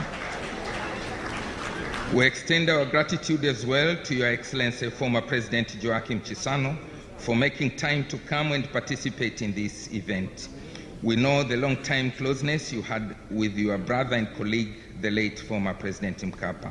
We are humbled by your presence today, which is testimony of how you shared ideas and thoughts and had a common cause to make Tanzania, Africa, and the rest of the world a better place to live by providing better access to health services in various forums which you have mentioned, including the Club of Madrid. Your Excellencies, ladies and gentlemen, one philosopher, Emile Soba George, who calls himself a global writer and author of many thought-provoking quotes, wrote, and I quote, "The greatest legacy anyone can leave behind is to positively impact the life of others. Where you add value to other people's life, you are knowingly leaving footprints on the sands of time that live on even after your demise." End of quote. To all of us present here, commemorating the life and legacy of the late President Benjamin Mkapa is a proof that he lives on in our hearts and our lives. He touched many people in many ways, and this year you have been part of this legacy. In his own words, in his book, My Life, My Purpose, rings true as you have attested to this fact. Your presence here today has given much meaning to his long-standing commitment to saving the underserved. Your Excellencies, ladies and gentlemen, it has been observed here today that the Mkapa Foundation has initiated and maintained the strategic partnership ties between the government, development partners, private sector, and NGOs. We've witnessed the foundation is vivifying the public-private partnership concept, which was born and bred during our beloved leaders' tenure in the highest office of the land. To the other partners, your continued support and in-kind, financial and in-kind support over the years to the Mkapa Foundation is a testimony of the trusted cooperation. You have all been a voice in one way or another in saving the underserved in our communities, which the late President Mkapa was passionate to save. You have contributed in building a solid foundation to the organization that will continue for generations to come. We would like to thank the unsung heroes in the underserved or remote areas of our country, community health workers and Mkapa fellows who have sustained and reinforced the life and legacy of our beloved, the late President Mkapa. Today, we the Mkapa family, bolstered by so much encouragement and lifted by the respect you have all accorded us, will continue to enliven the impactful sacrifices of the late President Benjamin Mkapa. We as a family owe our deepest gratitude to the organizing committee of this event under the chairpersonship of Dr. Ellen Mkondia Senkoro, the CEO, for all the hard work and commitment to ensure that these past 2 days shone the light on our beloved legacy that will far outlive us here.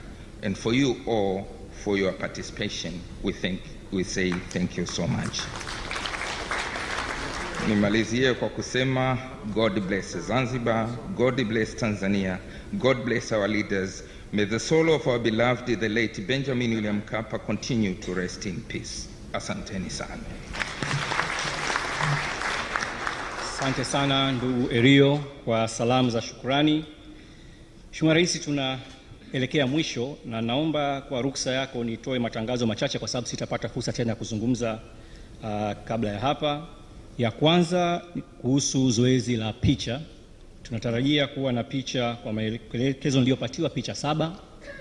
Picha ya kwanza itawahusu waheshimiwa viongozi wakuu wa serikali wakiongozwa na Mheshimiwa Waziri Mkuu, Mheshimiwa Makamu wa Pili wa Rais Zanzibar, Spika wa Baraza la Wawakilishi, waheshimiwa mawaziri kutoka pande zote mbili za Jamhuri ya Muungano wa Tanzania na Serikali ya Mapinduzi ya Zanzibar, mwanasheria mkuu wa serikali na mkuu wa mkoa wa Mjini Magharibi. Picha ya pili itakuwa ni picha ya viongozi wakuu wa staafu ambao tunao hapa kiongozwa na wazee wetu Mheshimiwa Ghali Bilal, Makamu wa Rais, na Mheshimiwa Amani Karume, Rais wa Zanzibar. Picha ya tatu itakuwa ni picha ya wenza wa viongozi ambao tunao hapa leo. Picha ya 4 itakuwa ni picha ya familia ya mzee Benjamin William Mkapa. Picha ya 5 itakuwa picha ya bodi ya BMF, Benjamin Mkapa Foundation. Picha ya 6 tutapiga na sponsors, wafadhili wa shughuli yetu ya leo, na picha ya 7 na mwisho itapigwa na donor group, wadau wa maendeleo wanaochangia Benjamin Mkapa. Tangazo la pili ni taratibu wa kuondoka. Mheshimiwa Rais, mara tu baada ya kumaliza zoezi la picha, tutakuomba uweze kuendelea na shughuli zako zingine ulizokuwa umejipangia, na utaondoka wa kwanza ukumbini. Baada yako taratibu atafuata Mheshimiwa Makamu wa Rais wa Jamhuri ya Muungano wa Tanzania. Baada ya hapo Mheshimiwa Rais wa Zanzibar. Baada ya hapo atafuata Mheshimiwa Waziri Mkuu, Mheshimiwa Makamu wa Pili wa Rais wa Zanzibar, Spika wa Baraza la Wawakilishi, Rais mstaafu wa Msumbiji, Makamu wa Rais wa Jamhuri ya Muungano wa Tanzania mstaafu, Rais wa Zanzibar mstaafu, Waziri Mkuu mstaafu, mwenza wa makamu wa kwanza wa rais, na baadhi viongozi wengine watafuata baada ya hapo. Lakini mwisho, kabla sijawaalika kwa picha, nitangaze tu niwatambue wafadhili waliowezesha shughuli ya leo, sponsors. Upande wa platinum sponsors ni serikali ya Jamhuri ya Muungano wa Tanzania wenyewe, tupige makofi. Wadhamini wa pili ni serikali ya Mapinduzi ya Zanzibar. Wadhamini watatu ni UNICEF, wadhamini wanne ni USAID. Kwa upande wa gold tuna IPP Media, Uongozi Institute, benki ya CRDB na Clouds Media Group. Upande wa silver inao shirika la nyumba la taifa National Housing, UNAIDS, ZBC, benki ya NBC, NSSF na NMB. Baada ya matangazo haya, naomba niwawasilishe mbele viongozi wa serikali kwa ajili ya kupata picha na Mheshimiwa Rais pamoja na wageni wa meza kuu. Protocol, naomba mtusaidie watu wa itifaki kuhakikisha viongozi wetu kwa ajili ya picha.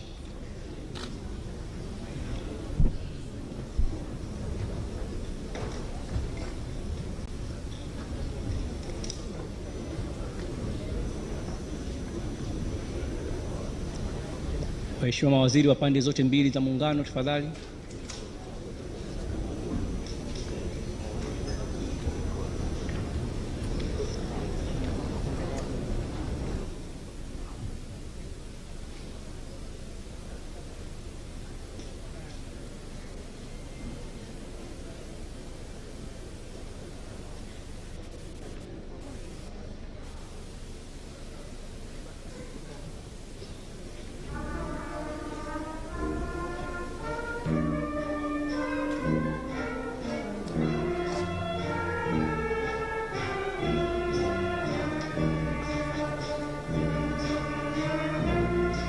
Asante sana.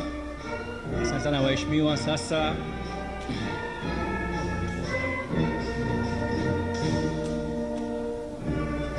naomba niwakaribishe viongozi wakuu wastaafu. Inashauriwa tupandie upande ule wanaposhuka sasa hivi viongozi, alafu tutokee upande huu ambao niko mimi ili kurahisisha mzunguko. Karibuni sana waheshimiwa.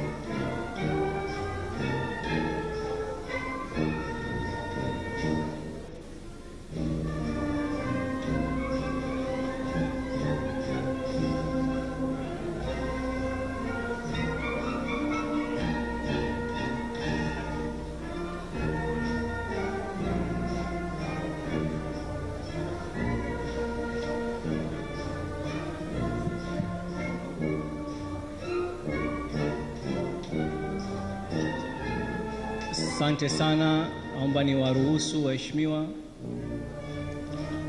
viongozi wetu wastaafu. Sasa niwakaribishe wenza wa viongozi wakuu wa nchi, viongozi wa First Ladies.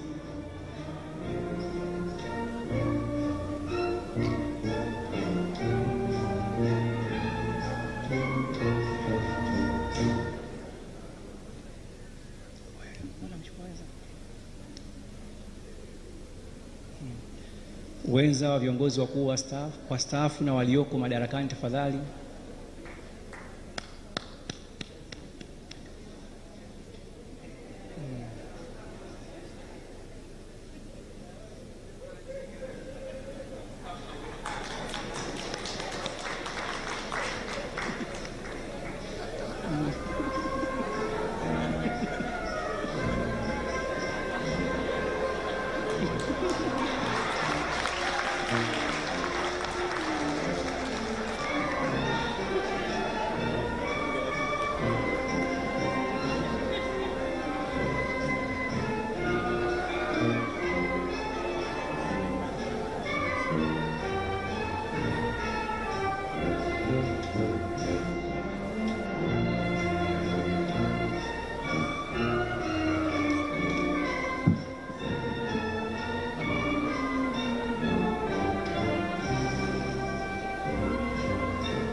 Asante sana wenza wa viongozi wetu. Naomba sasa niwakaribishe familia ya mzee wetu hayati Benjamin William Mkapa, mjiandae, mwanze kusogea.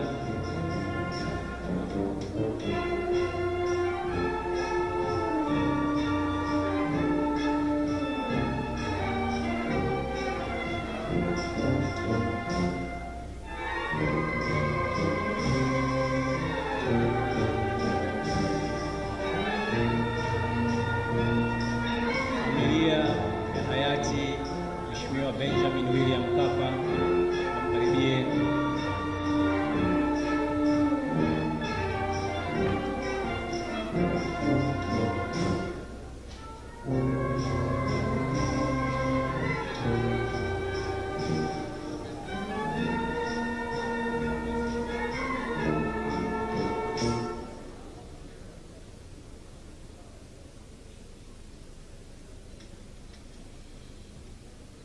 Baada ya viongozi wakuu kuondoka ukumbini, kutakuwa kuna chakula kimeandaliwa.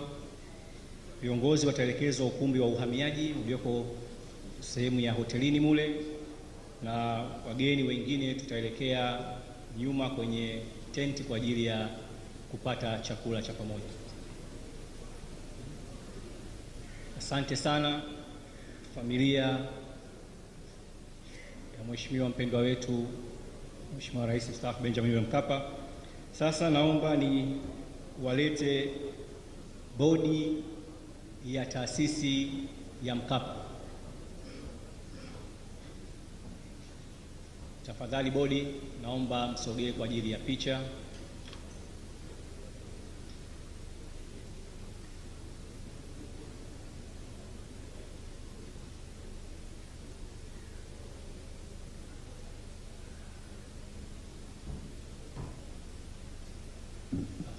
Bodi na management na wafanyakazi, bodi na wafanyakazi wa taasisi ya Mkapa, tafadhali naomba msogee mbele kwa ajili ya picha. Kokote mliko wafanyakazi wa Benjamin Mkapa Foundation, tafadhali, muda hauko na sisi.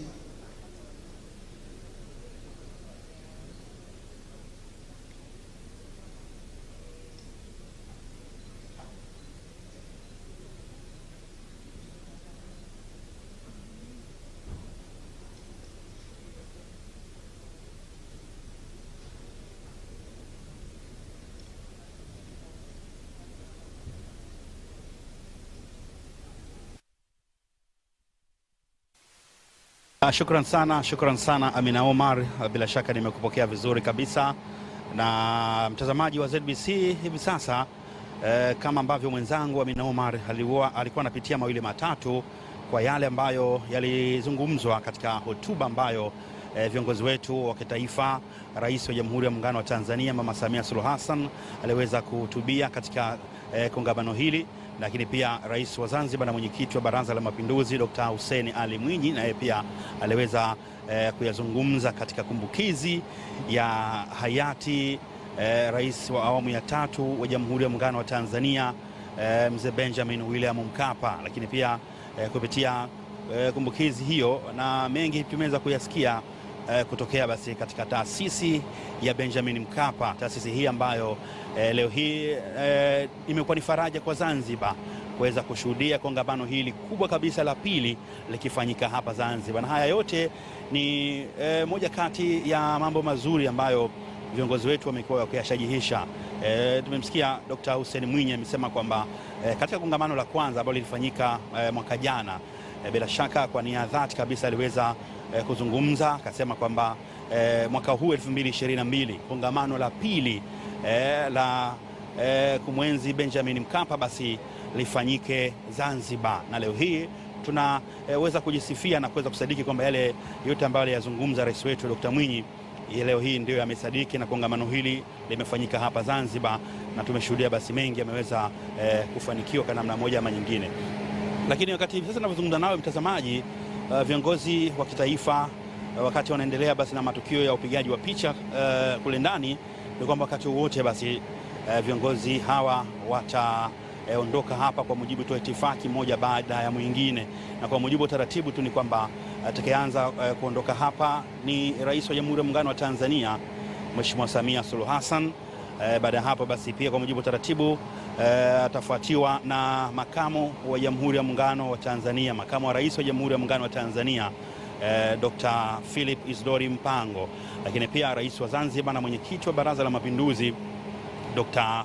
Hussein Ali Mwinyi, na pia tutaweza kushuhudia pia kuondoka kwake kutoka ukumbi huu Waziri Mkuu wa Jamhuri ya Muungano wa Tanzania Mheshimiwa Kassim Majaliwa, lakini pia makamu wa pili wa Rais wa Zanzibar Mheshimiwa Hemed Suleiman Abdullah, na baada hapo basi pia viongozi mbalimbali watafuata kuweza kuondoka katika ukumbi huu wa Golden Tulip, na hii bila shaka ndio kuhitimisha kile kilele cha maadhimisho haya ya kongamano hili la pili la hayati Benjamin William Mkapa. Tumeshuhudia kongamano hili, bila shaka mambo mengi yamezungumzwa leo, na ni katika kuweza kupitia falsafa, lakini pia kupitia maono ambayo marehemu Benjamin Mkapa aliweza kuyaelezea na kuacha miongoni mwa naweza kusema tunu kwa Watanzania, hasa katika maeneo yale ya sekta ya afya. Tulishuhudia pia kuna filamu ambayo ilionyeshwa hapa ikielezea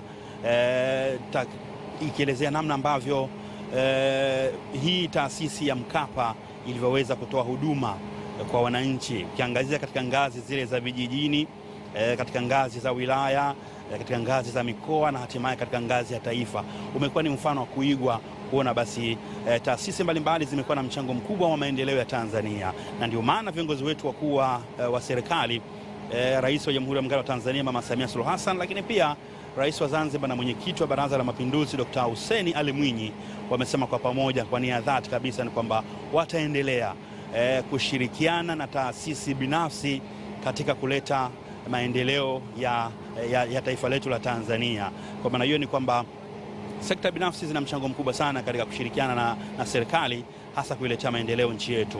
Na tunaona sasa hivi nchi za wenzetu mbalimbali huko zikiwa zimepiga hatua kubwa katika maendeleo, na hata nchi yetu hivi sasa nayo tumekuwa tukishuhudia miradi mbalimbali mikubwa inatekelezwa, miradi ambayo ya vijijini, miradi ambayo imefika mijini, miradi ambayo katika sekta ya afya, katika sekta ya elimu, katika sekta ya miundombinu mbalimbali tunashuhudia imeweza kutengenezwa, ambayo leo imekuwa na mafanikio makubwa. Mtazamaji wa ZBC, ni kwamba tayari hivi sasa Rais Samia Suluhu Hassan, Rais wa Jamhuri ya Muungano wa Tanzania, hivi sasa ndio anaondoka hapa katika ukumbi huu, na tayari hivi sasa amekwisha ingia katika ile gari ambayo imemleta hapa, na kwa maana hiyo ni kwamba msafara wake sasa ndio utaondoka hapa.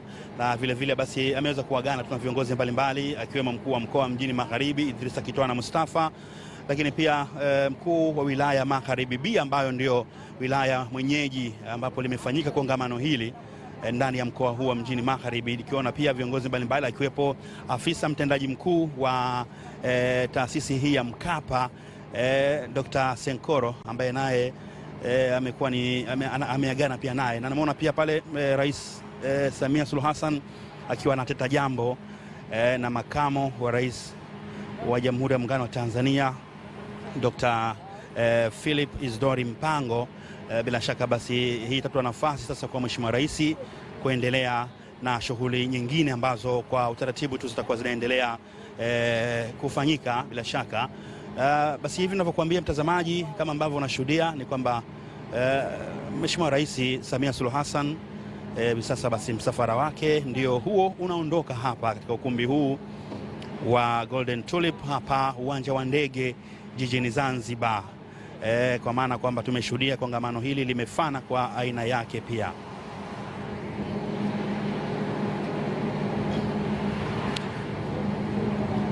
Na kama ambavyo nimkujulisha mtazamaji, kwa mujibu tu wa itifaki, baada tu ya Rais Samia Suluhu Hassan kuondoka hapa na msafara huo ndio ukiwa unajiongea tena na kuondoka, anayefuata sasa kwa mujibu tu wa itifaki ni Rais wa Zanzibar na mwenyekiti wa Baraza la Mapinduzi Dr. Hussein Ali Mwinyi, na anamwona Dr. Hussein Ali Mwinyi pale tayari yupo akiwa anaagana na viongozi mbalimbali, akiwa anajaribu naye kuzungumza mawili matatu na kuagana pia na makamu wa Rais wa Jamhuri ya Muungano wa Tanzania Dr. Philip Isdori Mpango, lakini pia viongozi mbalimbali ambao pia nao wapo pale wakiwa wanaagana naye Idrisa Kitwana Mustafa, mkuu wa mkoa wa mjini Magharibi. Lakini miongoni mwa viongozi pia nikimwona pale rais mstaafu wa Jamhuri ya Watu wa Msumbiji Joaquim Chissano. Haya, makamu wa rais wa Jamhuri ya Muungano wa Tanzania Dr.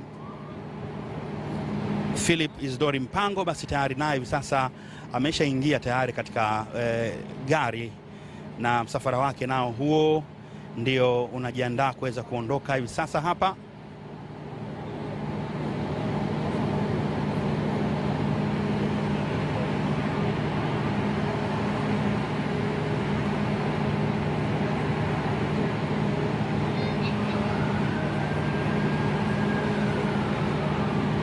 Naam, sasa mtazamaji wa ZBC, ni Rais wa Zanzibar na mwenyekiti wa Baraza la Mapinduzi Dr. Hussein Ali Mwinyi, na yeye basi ndiyo hivi sasa akiwa anaondoka hapa katika eneo hili la ukumbi huu wa Golden Tulip hapa uwanja wa ndege.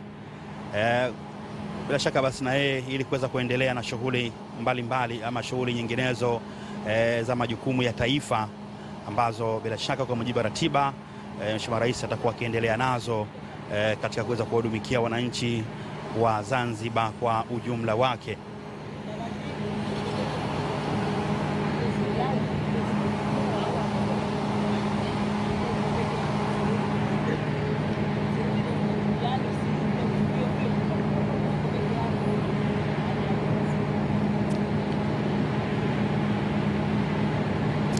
Na mtazamaji wa ZBC, na sasa msafara wa Waziri Mkuu wa Jamhuri ya Muungano wa Tanzania Kassim Majaliwa nao tayari hivi sasa umefika hapa na ndio kwa mujibu wa itifaki ataondoka hapa katika eneo hili.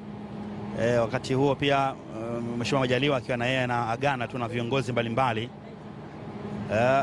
ikimwona pia pale makamu wa pili wa rais wa Zanzibar Mheshimiwa Hemed Suleiman Abdullah, mkuu wa mkoa mjini Magharibi Idrisa Kitwana Mustafa, lakini pia viongozi mbalimbali watu wa taasisi wakiwemo mawaziri wa serikali ya Jamhuri ya Muungano wa Tanzania, lakini pia mawaziri wa serikali ya Mapinduzi ya Zanzibar, lakini pia wakiwepo viongozi mbalimbali tu wa kitaifa, na wao wakiwa ndio wanaagana tena kwa ajili ya kwenda kuendelea na shughuli nyinginezo za kitaifa.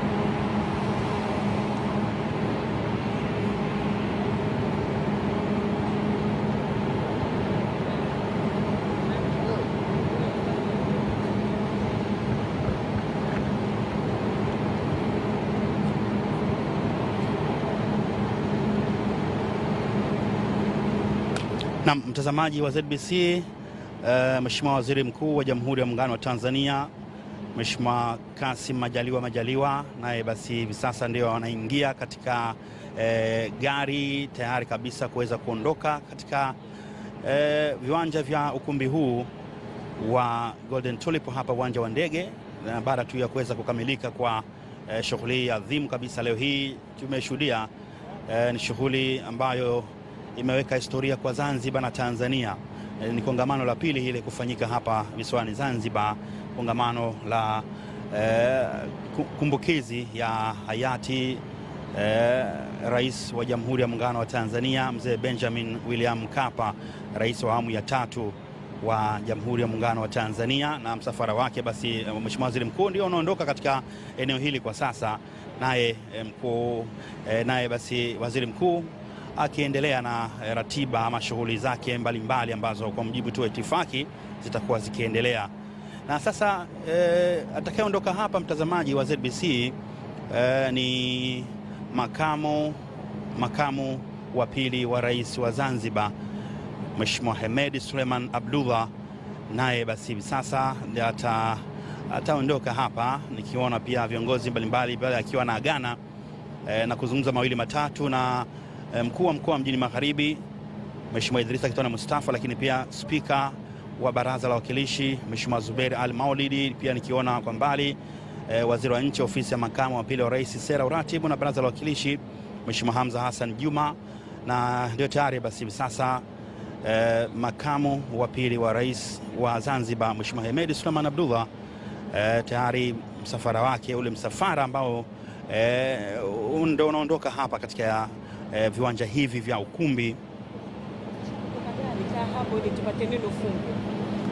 katika viwanja hivi vya ukumbi huu wa Golden Tulip vya uwanja wa ndege hapa jijini Zanzibar. Basi ndio msafara ule unaondoka taratibu kabisa.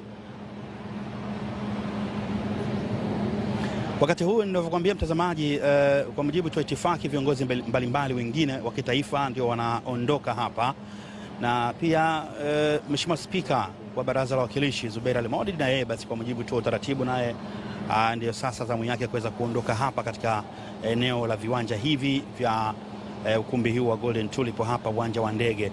Basi mtazamaji, naamini ya kwamba mengi umeweza kuyasikiliza na mengi umeweza kuyatazama kupitia basi kongamano hili la pili ambalo limefanyika hapa Zanzibar. Ni kongamano la kumbukizi ya rais wa awamu ya tatu ya Jamhuri ya Muungano wa Tanzania Mheshimiwa Benjamin William Mkapa, lakini zaidi pia kongamano hili likiwa limeletwa kwa dhati kabisa na taasisi ile ya Mkapa Mkapa Foundation, ambayo imeweza kufanikisha kwa asilimia kubwa kufanikiwa tu kwa kongamano hili la pili ambalo limefanyika hapa Zanzibar. Basi mtazamaji, niseme tu ni kushukuru sana kwa dhati kwa kuweza kuungana nasi kwa matangazo haya tangu jana, ambayo ilikuwa ndo siku ya kwanza ya ufunguzi wa kongamano hili, na leo ni siku ya pili ambapo ndo kilele chake kimeweza kufanikiwa kwa asilimia 100 hapa katika ukumbi huu wa Golden Tulip uwanja wa ndege. Shukrani za pekee tu ni washukuru wale wote ambao wameweza kutufanikishia matangazo haya, wapiga picha wetu Amina Abdullah Hakim, Sheha Salum, lakini Shah Salum, Sada Masudi pamoja na Yahya Haji. Hao ni kwa upande wa wapiga picha, lakini pia niwashukuru mafundi wetu mitambo, nimshukuru Hamza Haji, Yusufu Hamadi, Hidaya Ramadhani pamoja na Mariam kuweza kufanikisha matangazo haya, lakini pia niwashukuru madirekta wetu ambao walikuwa wanatuongoza vizuri, mzee Yusuf pamoja na Suleiman pamoja na Salama Abdallah. Niseme tu kwa niaba ya mtangazaji mwenzangu Amina Umar, mimi naitwa Alhamis Mohamed. Sasa moja kwa moja mtazamaji wetu tunakurudisha katika studio zetu za kutangaza